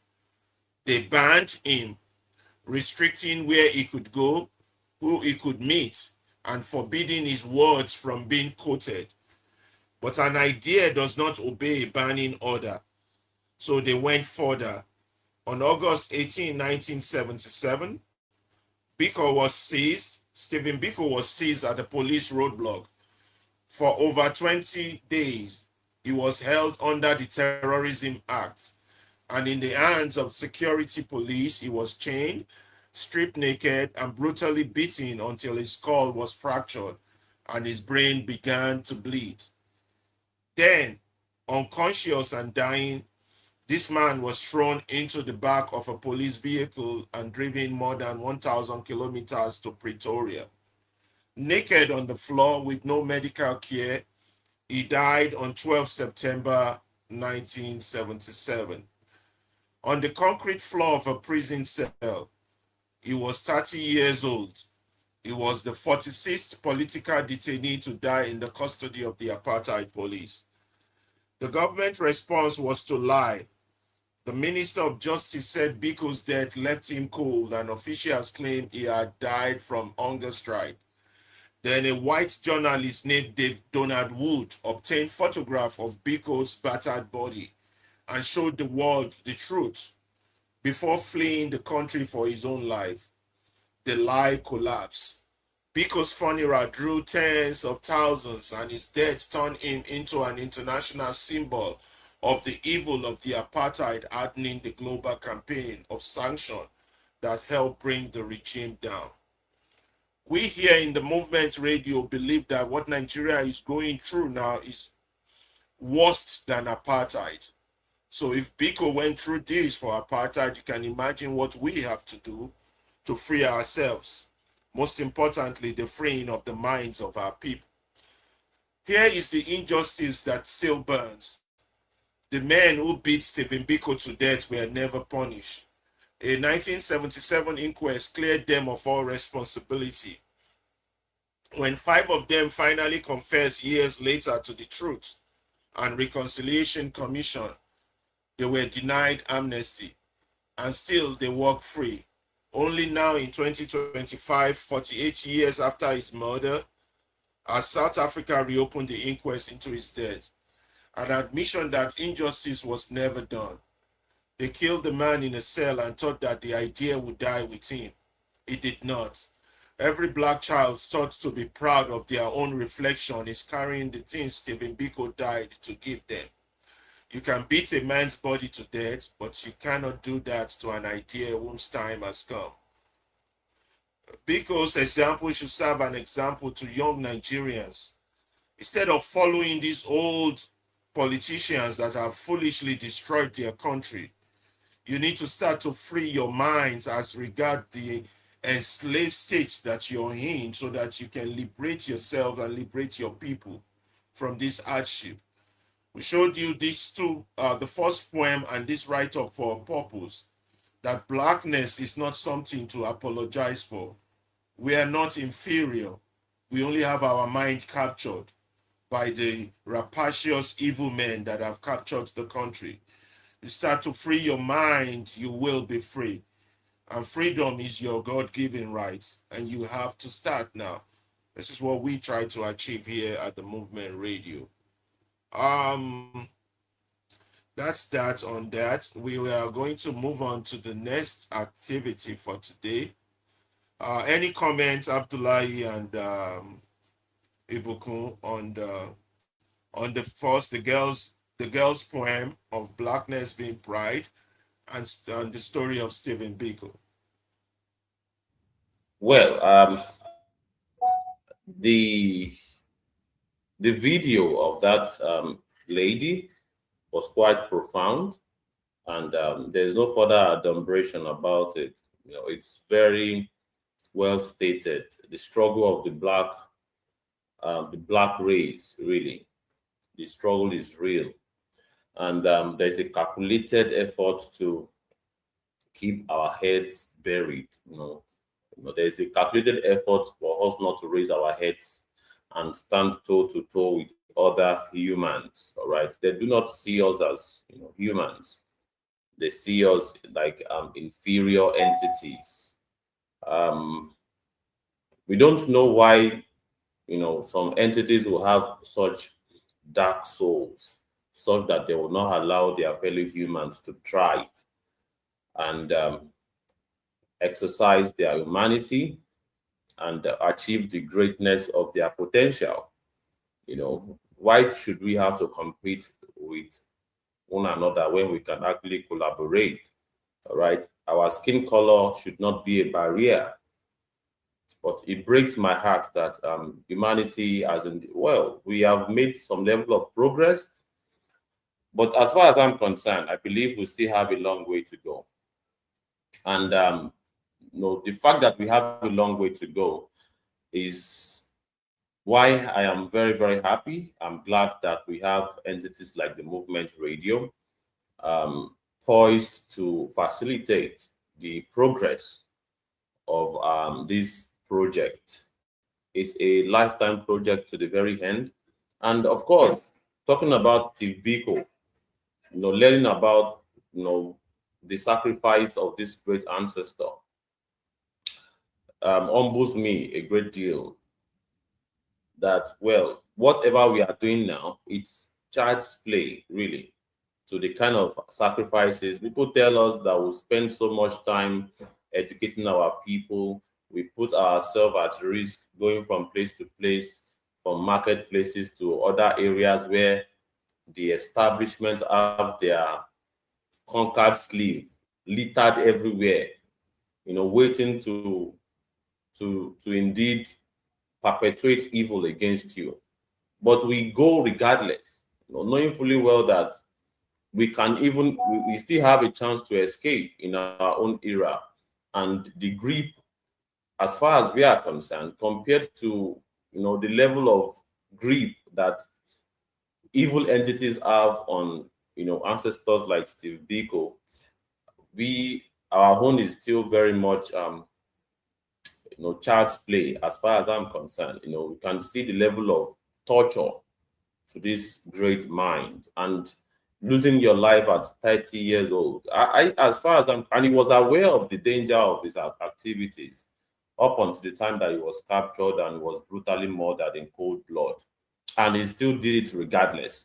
These are my own idols. These are my own Orisha, in my own view. I do not respect any foreign entities that claimed to lose his life but got it back in 3 days' time. And of course, still very much gallivanting in a spiritual utopia. I indeed have respect for Stephen Biko and many other African ancestors that paid the ultimate price just because they confronted the system. So in fact, the fact that he stated that there's nothing that you can do to an idea whose time has come is also a resonation to what is happening today. People are trying to quench the liberation struggle in Nigeria and across Africa. And even recently, they want to turn our back against our fellow African brothers and sisters. All right. We've got a bigger entity shaking the jar, causing the fight behind the curtain, behind the scene. They are the one orchestrating this whole, madness going on, where the oppressed are fighting each other. It should not be. It's a very unfortunate situation, but we know that there are powers that be that are causing this, this oppression, this uprising, really, of fights between the oppressed. But we know that the people will overcome eventually. And at some point, this whole game will be exposed and the African race will make progress. We have Freno join us at the speaker section. And of course, Beatrice, big shout out to you as listeners section. Please feel free to pick up the mic and let's have a conversation if you can. But if you can't, please drop your comments. We would read loud and clear. Freno, do you have any contribution as far as this topic is concerned? What's your perspective? Freno, are you there? Okay, it seems as though Freno is not ready for us, but well, it's fine. Okay.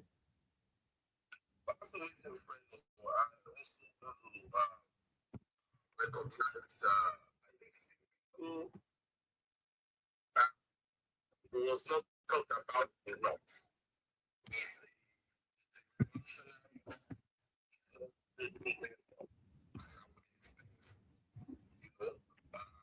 His own position about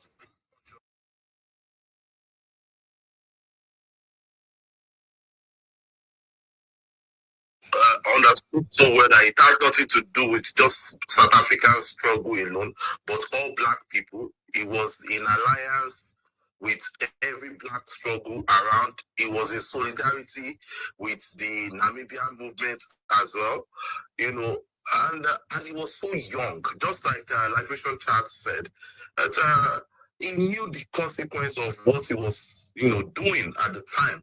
That time was extremely brutal. Than now that we are hiding under the guise that, you don't want to die, but you won't go heaven. Those days they knew what they were into would lead to death. And he knew all of these things. And on that fateful day, he was caught on a roadblock, and that all ended the whole story about Steve. But what will interest us, and this is what I think we should take home, is I love the fact that the lovers of Steve Biko, those who knew the role he played, all through the struggle, without any form of compromise, moving students from one point to another. At a time, the first movement he created, he felt they were not doing well enough. He moved away from there, started another movement. He was just organizing movements everywhere, radical movements, against the apartheid government. But what will interest us is still this very day, there is still an inquest on the person of Steve Biko. There's an inquest on Steve Biko. I think maybe recently, I'm not sure the year, maybe 2 years ago, there's a news around the case resurfacing again. There's a news around this case resurfacing again. In the 90s, late 90s, there was a news around his case. That's okay. Those that were involved in his case, in fact, they were able to point out some people, who also testified what they did to Steve Biko whilst he was in prison. But of course, they found a way to excuse those narrative. Again, they brought out the case recently, and the case is still on. Is that this kind of case must continue to go on. The cases like the death of Malcolm X, we must not allow to slip away. That is where I have concern with the black people in America. Like, they want to move away from the death of Malcolm X, the death of Martin Luther King. No, people must be held accountable for their deeds. Everyone involved must be held accountable, because if you let it slip away, they will continue in this manner, this devilish manner of their character, knowing that, whether we like it or not, they will move away. Whether we like it or not, they will go away, they will, get away with whatever they did. And this is why those of us that have chosen this side of the bottom, because we believe that struggle movements, struggle people, and to achieve the freedom we seek through liberation starts from the bottom. It will come from the bottom up, not from up to the bottom. From bottom up, and up then would execute. We will drive this struggle, drive the revolution from bottom to the top. When we drive it from bottom to the top, the role of the top is to execute the institution we want to experience, the kind of system we want to have to run in our country. That then is the role of the top. But we will bring about that to happen in our country. And Steve Biko drove the whole idea about anti-apartheid all through, went through schools, educated people. I think he was even a medical doctor. I might be mixing it up, because I know he was into, because at the time also, he was expelled from school, but he got another admission into another school, and I think he was practicing medical, whatever. But that's what we're interested in. Those that are educated are the ones who really leading in the forefront of the struggle. Just like Amilcar Cabral. Amilcar Cabral was an engineer. He was an engineer. He came and said, man, this thing going on like this. He used all his engineering skills, gathered these people, started educating them. He stood his ground that they must not go into guerrilla warfare until they are not enough the ideology. That was one of the reasons the PGAIC went, or PAIGC, sorry. One of the reasons they went through a long time in the Guinea-Bissau and Cape Verde, and one other town. One of the reasons they went through a whole lot of period before they got their own independence was because Amilcar Cabral stood his ground that you cannot lead the people to struggle without conscientizing them. To conscientize them, you must educate them. It is after you have educated them, they will be clear, well, and convinced enough the purpose for the struggle, that even if they want to catch one of us, these people that have been schooled well enough will stand their ground to the end of the struggle. And what is said came to pass. This is very important. And you look at the likes of Steve Biko, the same thing. Isaac Burrow, the same thing. Then you look at the likes of our own young people. Everybody, they are not interested. So where did we get it wrong? Where did we get it wrong as a people? That we must awaken the consciousness. It is not a comfortable or a convenient zone. But I know for a certain that my own child will ask, Daddy, what role did you play when Nigeria became like this? What legacy are we putting in play? What legacy are we putting in place? What exactly do we want to gain from this kind of destructive nation we want to we are embracing right now? What legacy do we want to put out there? Everybody, there is nothing the African child has benefited or has gained or has made for himself that it did not happen through bloodshed. Everything we achieved for you to be able to have access to take a bus, people shed their blood. For you to be able to take a phone and ring and make a call, people shed their blood. For you to be able to say you went to school, people shed their blood. For you to be able to say you want to speak, don't you understand how you were treated? You dare not speak. No wonder we Africans are so loud. Because for 400 years plus, what am I saying? Let me add all of them together. For 1,200 years plus, that is in addition with the Arab enslavement and the addition of the European enslavement, all together, almost 1,400 years plus. Our mouths were padlocked. How then do you want to speak? Who born you when you want to speak? No wonder we are loud, because we've not spoken for centuries. We have not spoken for centuries as African people. People shed their blood. They did not give us freedom freely. Nothing. And it's not even freedom in the first place, because there was no liberation. You jumped the ladder. I wanted the constitution to go on like this. We jumped the ladder. We did not go for liberation so we can stick it, because freedom is never given freely. You obtain it, you own it, you take it. You must take it. Just like the kingdom of heaven, the kingdom of heaven suffered violence, and violence take it by force. Anybody that negotiates freedom for you is never going to make you free. You will be subjected to the person till the eternity. That is freedom. Nobody can argue it. But look at our own country, Nigeria. Whatever independence you want to celebrate today, you negotiated it. You never end it. You negotiated it. Yes, don't get me wrong, there were well-meaning people that was interested in the struggle. That's this, that. But of course, we went ahead to negotiate. So what do you know that they negotiated? No wonder everybody still sees us as a company to access any day, anytime they wish for or they wish to. Steve Biko fought the good fight, the greatest of all fights during the apartheid era in South Africa. He was not a non-entity. He was a scholar. He was, I think, and I don't know if I can remember that part. I think he was a medical doctor. He was studying, I think he was studying medicine.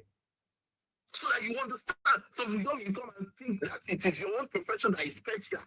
You couldn't have studied whatever that you study now, that you think you are the best people among every other person. No, he left. I'll talk more about it later. Yeah, please proceed, OIE. Yeah. If people did not shed their blood, people shed every progress we make. If I thought you want to think about it or look at it as progress in Africa, every progress we not just in Africa, across the Caribbean, across the Americas, every single progress you think you have made, blood was shed for it. Blood. You reach your turn, you want to copy the whole thing. You reach your turn, you say you don't care anymore. You reach your turn, you abuse those who they fight for your existence. In a few years to come, you now say, hey, they were prophets. The same way we want label Fela prophets. When you know indeed fought for your freedom, it fought for you to be able to speak up. Today, you want to call him prophet. Fela was a prophet, so he knew everything. Now, how far? Okay, now what you don't know, say, okay, you knew everything. How far? What are you now doing about it today? It's never too late. What are you doing about it? What are you doing about all the time, year in, year out, decade in, decade out, century in, century out? Nigeria, as a nation, has always stood on the wrong side of the divide. We must stay the way it is. It does not make us less patriotic. I believe it makes us more patriotic, that we must speak truth about what we have been doing wrongly. Year out, decade in, decade out, always on the wrong side of the divide. When is this going to end? When are we going to be on the right side of history? When are we going to stand up for ourselves and say, yes, indeed, this is our sovereignty? All the propaganda, can't we see the handwriting on the wall? All the propaganda, all the lies. Is it not glaring now? Isn't it glaring now that everything were all lies? What then can we build for ourselves? If you ask an average Nigerian now, what is the political ideology that they practice in Nigeria, your country? They have no idea. They have no idea. They don't even know where they belong politically. They just want to stay afloat. How then can we get this country to make progress when you don't even know what politics you are practicing? You have no idea what you are practicing. Are we done? You say you want to embrace capitalism. Are your forefathers, are they capitalists? Yalaku were they capitalists? Were they capitalists? Don't you know where you're coming from? Don't you know where you're coming from? What do you have? What capital do you have that you want to embrace capitalism that you know nothing about? What is Africa's business with capitalism? I'm asking you. Let's talk about it. What is Africa's business with capitalism? Where did it come from?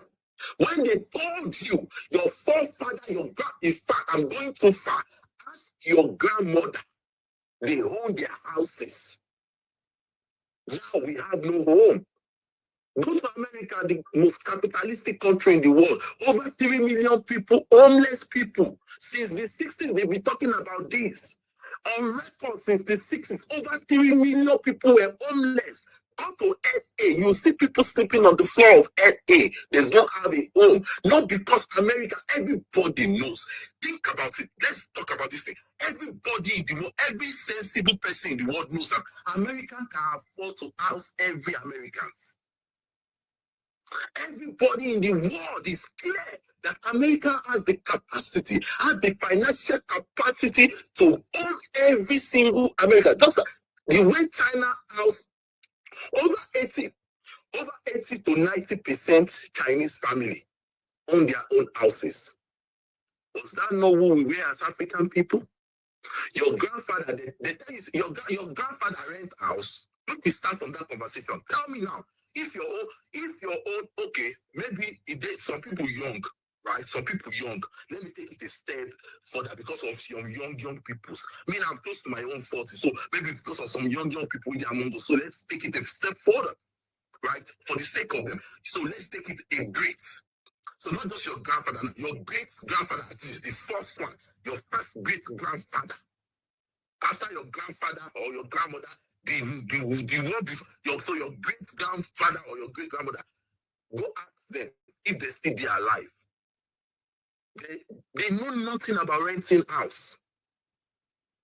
They know nothing about renting house.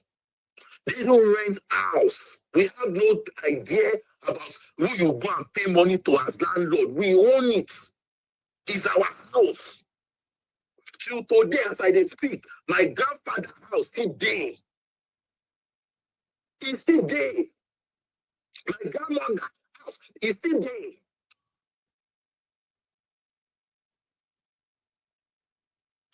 Paternal side and maternal side, their house is still there. It's there. Not be something where they use. You guys say, oh, because you get house, you be one guy, big man. No, everybody get house. Everybody got access to the river. I don't talk how many times I don't talk out for years. Please, if you want me to stop, I would stop. I don't talk out for years. Say, me, my basic swimming, nobody teach me how to swim. Basic swimming, I know. I know many other ways to swim. Basic, we learned it because we all go to the river to swim. Nobody tells you don't go. Go. No, it didn't. Water there everywhere. Me, we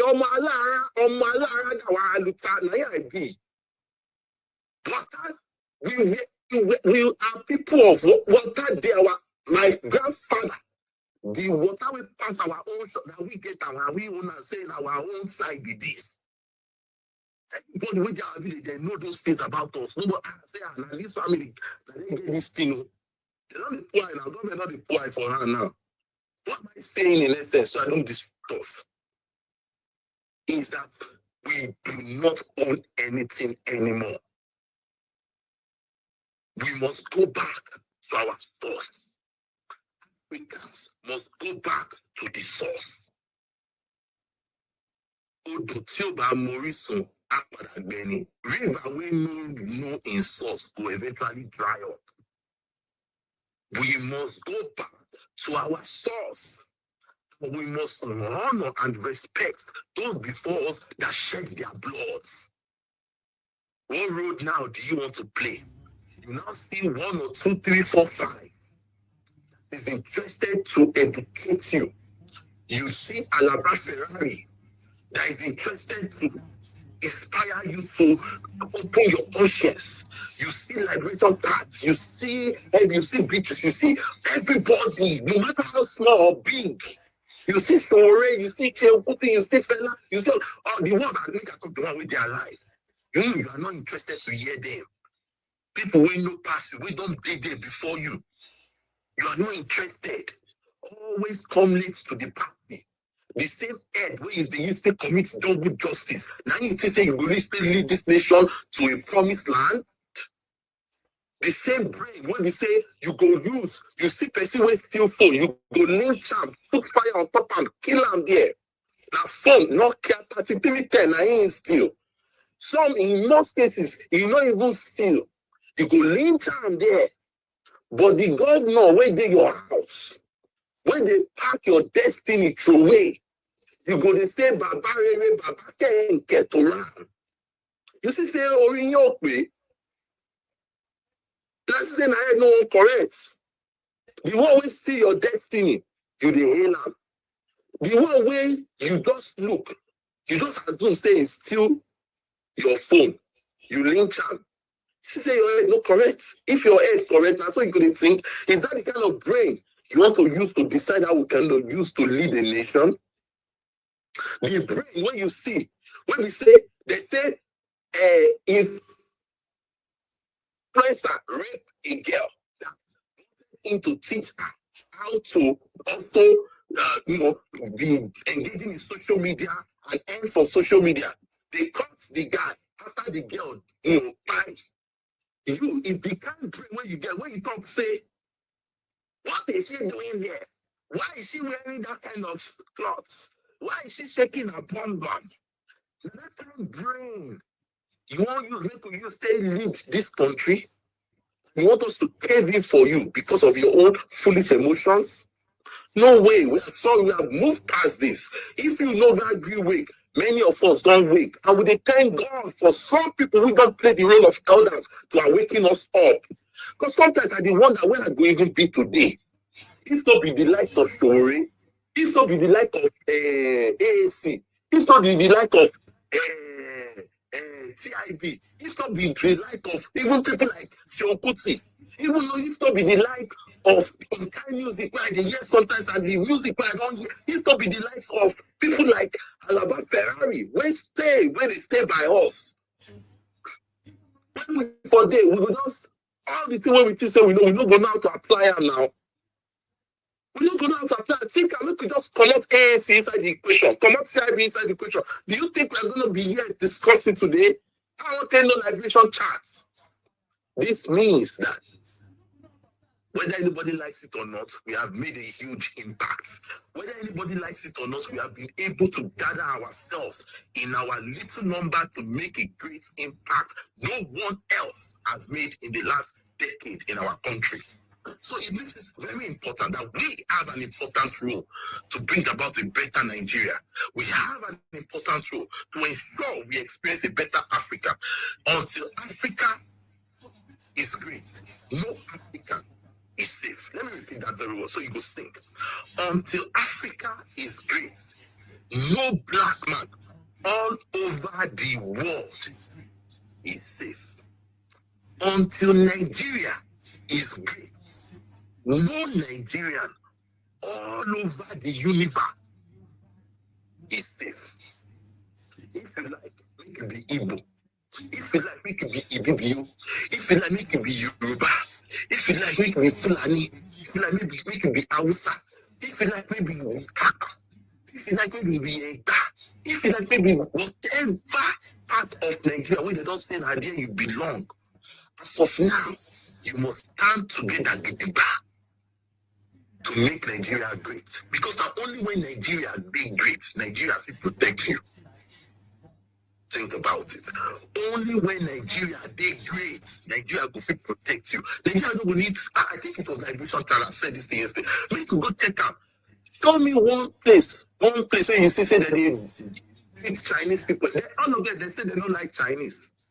Most of the Western countries, they claim say they don't like China. In fact, recently, Europe is currently sanctioning. As Europe sanctioned China, China sanctioned Europe back. Oh man, you don't understand what greatness is. Last year, America sanctioned China. What did China do? China sanctioned America back.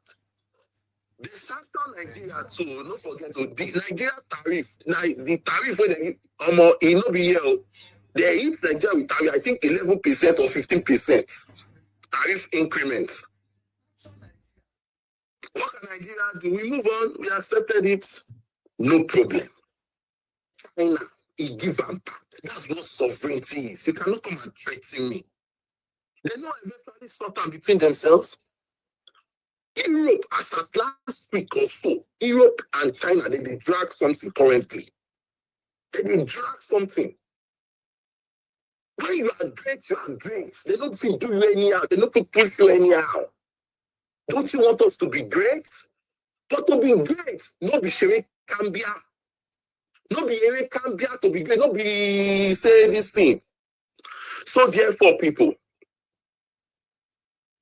it is important for us to know where we are coming from, so that we can know where we are headed to. It is important for us to have clarity as to all of these things. It is important for us to honor those before us that have laid down the blood for us and respect them. It is important for us to act as Africans first before any other thing else. Thank you. I'm still here. Bye for now.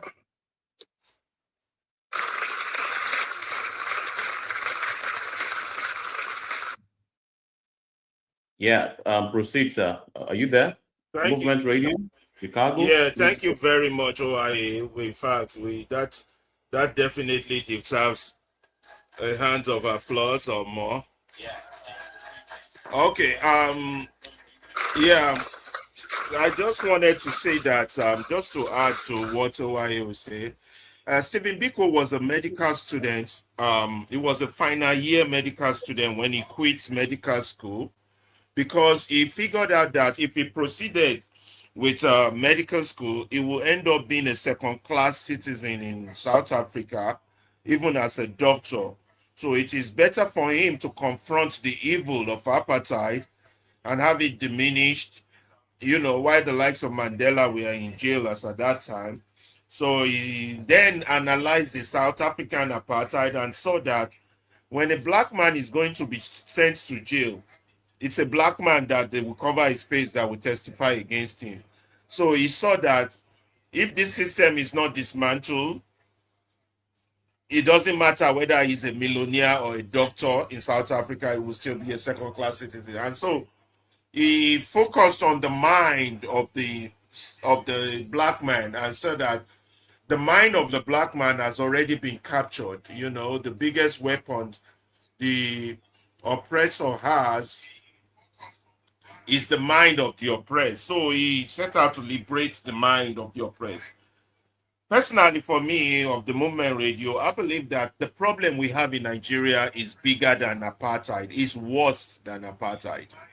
It's bigmanism, it's a system of feudalism that has been culturally incorporated into the DNA of Nigerians to mean the concept of bigmanism. Now, there are three factors how this system is far much more dangerous than apartheid. One, it is invincible. You cannot see it. Unlike black and white, you know what side you belong to, you know what color you are, you know what side you should be on.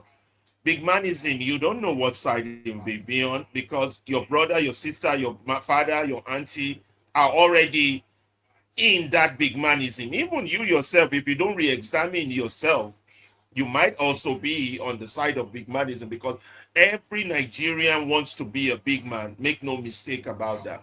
They admire the big man. They desire his ways. They want to be like him. And if they get the opportunity, they will do worse than him. This is why apartheid was better than, but far much more less dangerous than bigmanism. Secondly, your relatives, everybody is involved with it. It's culturally incorporated into you. So let's look at all the Nigerian elites now. None of them is joining in the struggle. They're all pretending to be asleep instead of being awake. To be awake means you are conscious, but they will be the first to start criticizing the system. But they are not conscious of the fact that they are part of the system and they need to be conscious of that. This is why we do these things on the movement radio. We go to articles that can put a mirror in the face of Nigerians. You won't see a lot of them with us now. You know where they are? They are where they are discussing tribe. The Igbos were involved in the 66 coup. They hated the Hausas. The Hausas wants to kill all the Igbos. The Yorubas hate the Hausas. That is what attract them. These are the distractions that attract them. They're not here to grab knowledge and become conscious to see the pragmatic reality of those that have fashioned their own country against them. They are hating them. They are aiding them in their collective silence, in their ignorance of the fact that they are the enemy within. The ruiners have nothing to hold on to if there are no enemies within. The ruiners will run if not for the fact that we have what is a collective silence. And why is there silence? There will be silence because the people are not conscious. They are not conscious of their reality. They are either in a state of coma or they are practically dead, walking dead. And secondly, some who are the elites who went to school, who have read revolutionary books, who have heard of Stephen Biko, who have heard of apartheid, who have heard of segregation, who have heard of Martin Luther King, those ones are pretending to be asleep. I don't want to mention big political names. They're the ones that goes around to call people my brother, my excellency. If you know the level of problem that country is in, you will be engaged as a political leader to conscientize the people, not be forming alliances with the ruiners. So we have people purporting to want to come and solve your problem, forming alliances with the people that created the problem. So when people tell you that there's only two tribes, the ruiners tribe and you that is being ruined, you want to argue with them. No, I'm Yoruba. No, I'm Igbo. No, I'm Hausa. Yoruba is better than Igbo. Igbo is better. You want to go into these inanimate discussions that makes no relevance to the pragmatic reality of your pain. It has no impact on your pain. Come to where you can learn knowledge. Find out about yourself. Find out about what you're doing today that you shouldn't do tomorrow, so that your problem will disappear. But you are under this false assumption that you will always be close to the corridors of power. Your humanity should not be expressed only when you're close to the corridors of power. It is naturally given right by God, inalienable right. And you don't have it. Guess what? You don't even have it in your own father's land. So is it you that wants to go to Europe and complain about racism when you don't have a single right in your own African land? You want to go complain in another man's land. that the white or the Western world is treating you bad. So your problem is collective. A lot of our people don't want to face it. They don't want to come to us. They don't want to get themselves, and they don't want to wake up. But we're not going to stop because of them. We're only concerned about a few good ones among us. That's all we need. And we will continue to preach the message of consciousness, Black consciousness, the message that we are not brought to this world to suffer. We are not brought to this world to be fools, to be slaves, to be at the bottom feeder. No. We are born to this world to fulfill our full potential. And if the black man potential has come out, God, you will see the glory of God manifest. And they know this. But there are some enemies among us who we have to identify and castigate. For as long as we don't do that, we are swimming against the wave. So that's what the likes of Biko did. They had foresight. Brilliant medical student, brilliant mind. Could see South Africa in 20, 30 years, 50 years from now if this apartheid thing is not crushed. I don't know why our Nigerian elites cannot see it. Only one of them is talking about crushing it, sure. The others are talking about managing it, reforming it, keeping it on. Keep the big man, the same big man that has been in charge since 1960. The same 1966 boys that took the country backward. Same 1960 Buharis, the Babangidas, the Tinumbus, the Obasanjos. Look at your history, the same boys, and you have 40-year-olds arguing on Twitter supporting these old men. Stephen Biko died at the age of 30. We have 30-year-old young Nigerians with a doctorate, a PhD, arguing on behalf of Atiku. We are in deep trouble. Those are the ones that should be championing this cause, conscientizing their people, educating the market woman. But where are they? They're saying yes, sir. They're paying respect to those that made them run out of their own country. Over what? Over crumbs. You see the collective world, the way the world is, that everybody is moving forward. We are moving back into the Stone Age. And yet, our elites, those who went near a school, I don't even know whether they went through a school, but those who went near a school, you see what they are talking about, what they are arguing about, what they are debating. Go on X now. You can show them a few samples. Go through a few pages. Let's hear, just take 2 minutes to hear what conversation is about. Your stomach would run, because why would the people who have this level of problem be talking about this level of rubbish? And they want to be right in their stupidity. They want to be right in their foolishness. And Olodo uprising is not just an uprising, it's an uprising that has courage, whereby an idiot wants you to be sensitive to their feeling because they want to impact foolishness into you. And you're supposed to just sit down and take it and not put a stop to it. Like we say here in the Movement Radio, everyone, opinions are like assholes. Everyone has them, but not all opinions. Some are smelly as shitty as hell, and it's our duty to point it out. We do that a lot here by picking.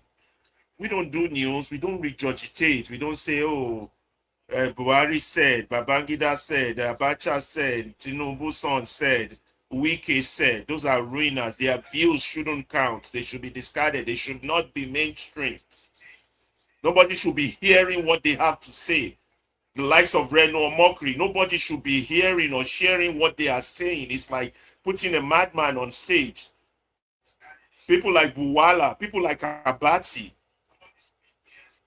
people like Onopasa and their miscreants that are on X. This is until we get to the point where those people will be afraid to hold the microphone. We're not going anywhere in that country. But the moment you keep giving them the microphone and you stand as a crowd to listen to them, we're in trouble. Abdullah, is Abdullah in the studio? Does he have anything to say about that lady's poem and Yeah. unstability? Abdullah is not in the studio, unfortunately. I think he Okay. sent a private message that Okay, let me check it. for And one then we're reason going or to the move other. on Yeah. to the next. Any other person there demanding a microphone before we move on to the Um, next one? no, not at all.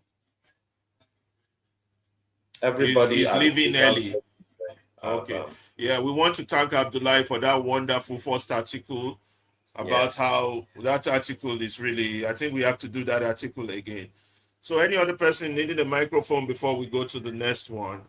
No, not from X. I think we have indeed passed the mic to everyone who wants to speak. Everybody, yeah, we got some people there on Instagram with us. Arinze Moss, we thank you. Govriona, Pretty Boy, we thank you. And some people here on TikTok that have joined us. I can't see this TikTok thing clearly, so it's hard for me to call out the names. Josiman, that's quite a lot of name here. I can't call everybody. Alan, Bobby, Valdez. Quite a lot of people here. I can't call everybody. So on YouTube, I don't know who's commenting. I'm gonna see if there's any messages for us on YouTube and check on that. And then we're gonna go to the next and the last article for today. And then or when you have anything. No, I'm perfectly fine. I'm good. Okay, now we're going to do this. Nigeria needs disloyal voters by El Nathan. That's the next one we want. That's the next one we want to do. Nigeria needs disloyal voters. Let's see what we got here. I'll close that one there. Okay. You're gonna do the pidgin version, but there'll be a lot of things you won't agree with on this one. But let's read it. I hope it's not long. It's not that long. I'm gonna read it. Nigeria needs disloyal voters by L. Nathan John. He wrote this on February 3rd. The next Nigerian election are a little over a year away, and the ritual has already begun. The bargaining, the defection, the loud declaration of loyalty that mean nothing, and the quiet deals that mean everything. The country is already in campaign mode as if governance is a brief inconvenience between two seasons of conquest. The leader of the current regime, Bola Ahmed Tinubu, understands the Nigerian political elite with a frightening intimacy.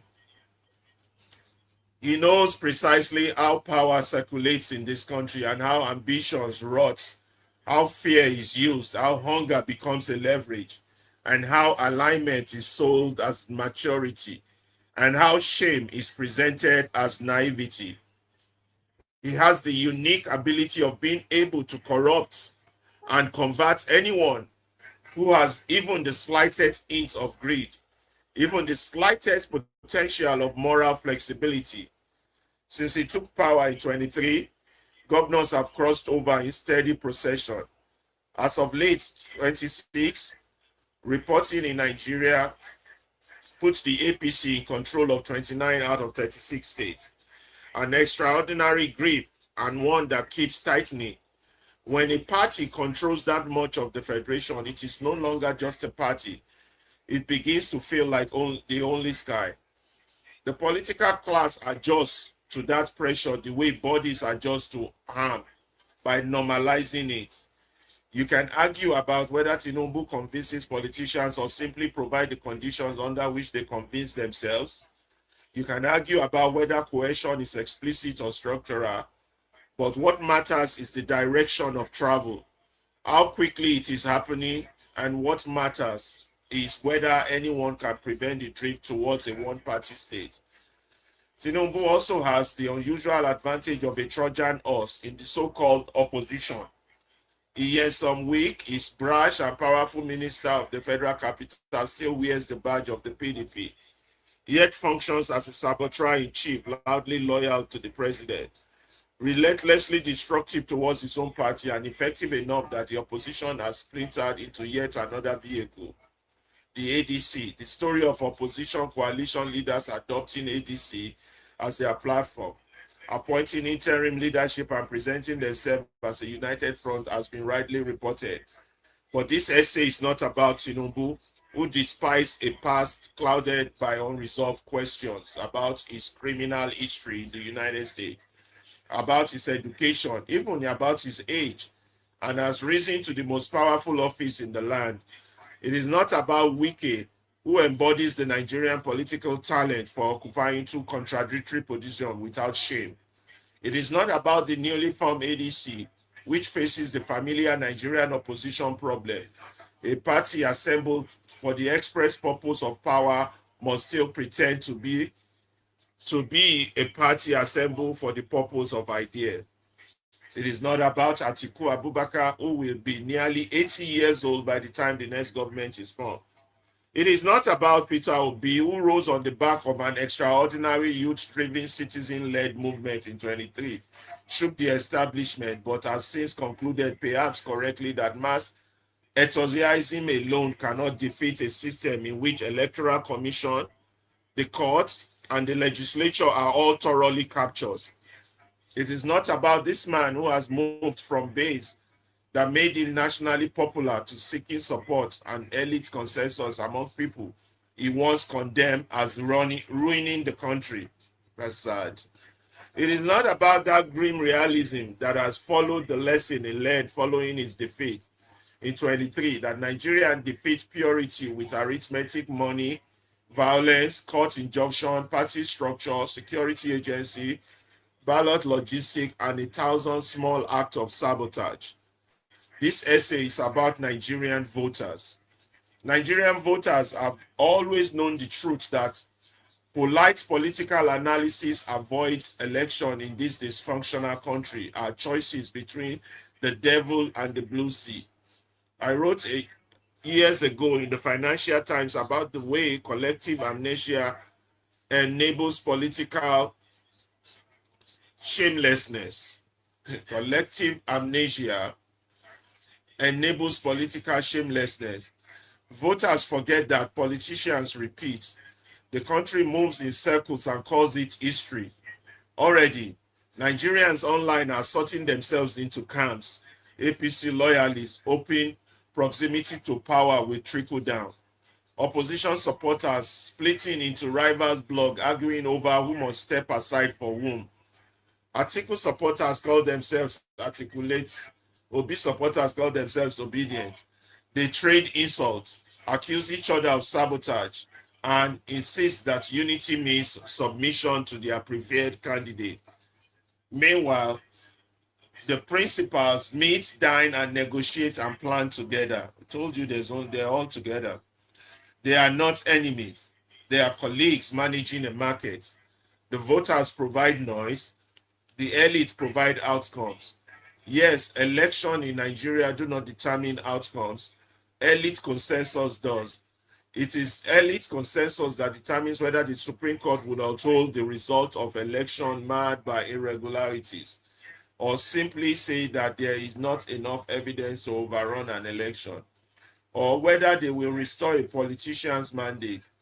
And here is the deeper insult.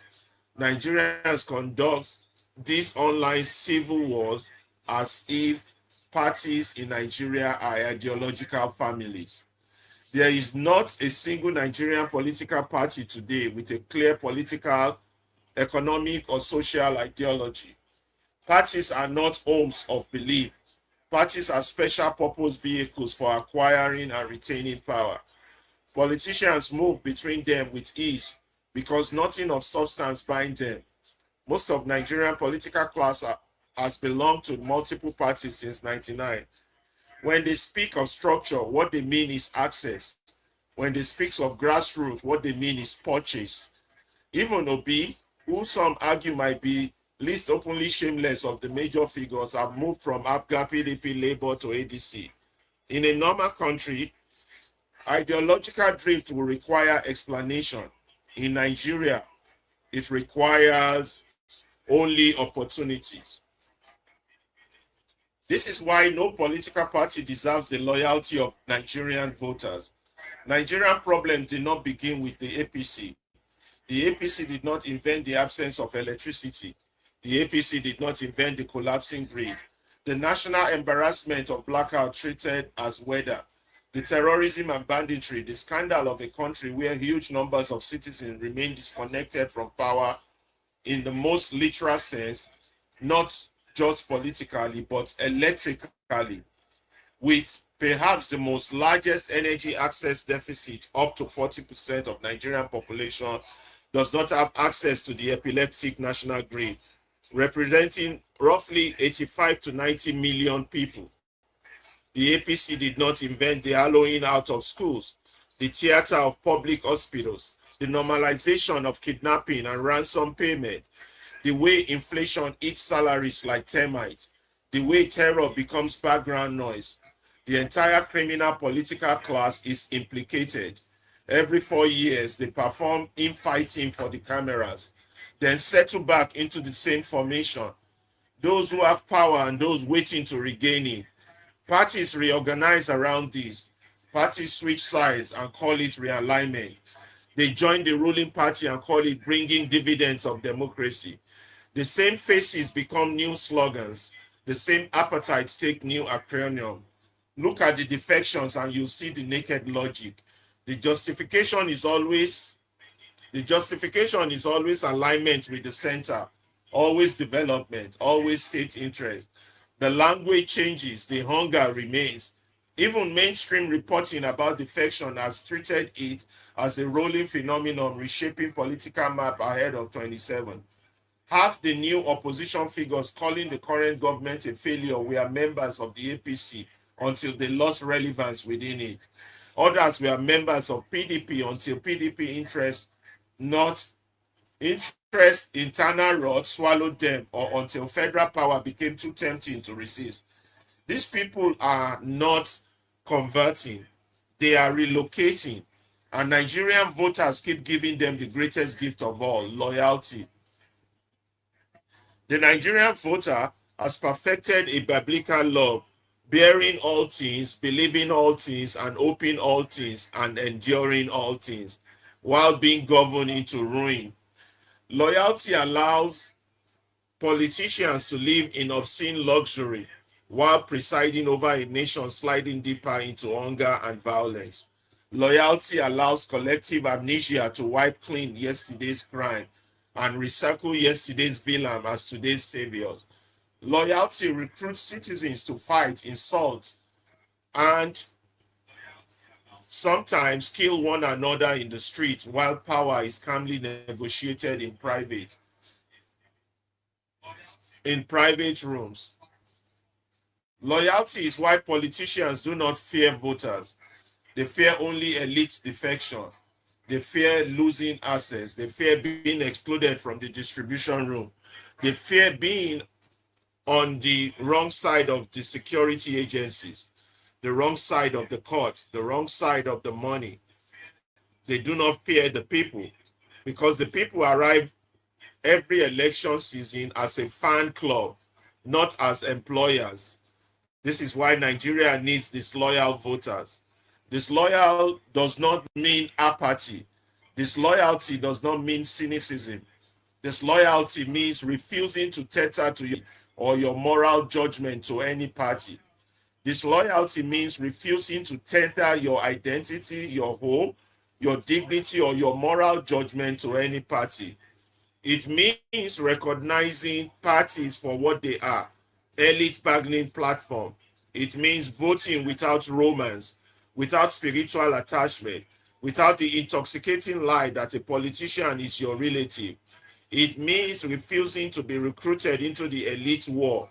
It means refusing to inherit someone else's enemy.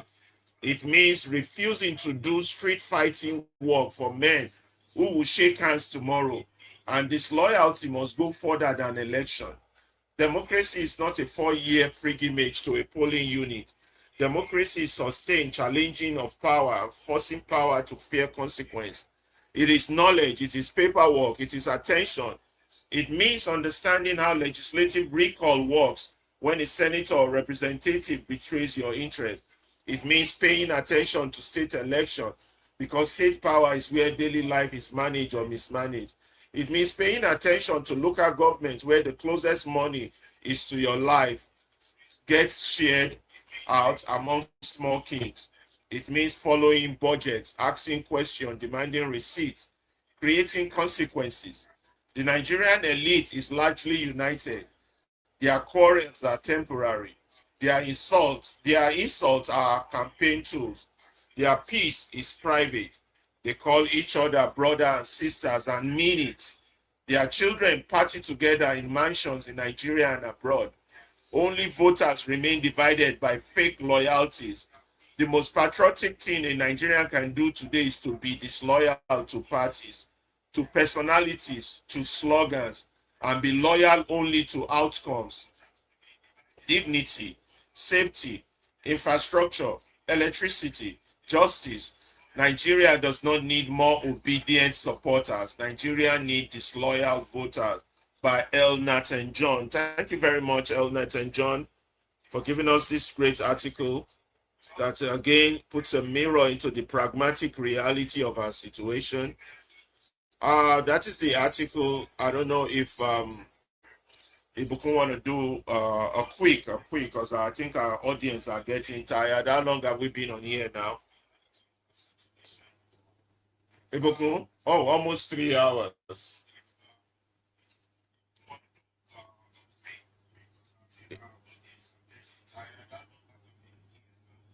Ibukun?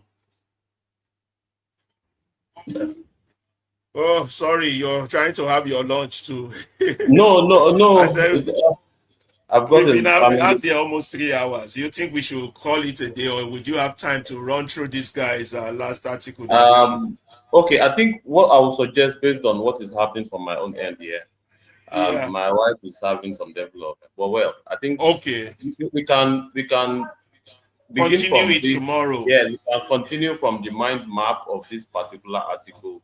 From Tomorrow, okay, whenever we do a nice show. Okay, sounds like a plan. Our next broadcast is Saturday, so okay, the same time. Yeah, let's do that. Let's do that. Let's call it off, because we've been out here for almost it's almost 3 hours, 2:51. I wanted it to continue, but I understand. Can you quickly greet our audience and thank them them for joining us, so we can just round up and continue them? Just greet them and thank them. Thank you so very much, everybody. Especially from our audience on X, I greet you so very much, and we'll continue this very powerful episode from where we stopped on Saturday. So sorry, we have, of course, where we have had a significant amount of time, but I would have loved for us to continue, but I have to indeed attend to something, and of course, Salisu also had to attend to something. But well, by and large, we've had a very fantastic broadcast today. I'm not making it up. It's verifiable why I need to go. So please, so sorry about that. We'll continue on Saturday by 5 p.m. Nigerian time, and that will be 12 noon Central American time. So yeah, thank you so very much, everybody. I greet you. We'll see you on Saturday. Bye-bye.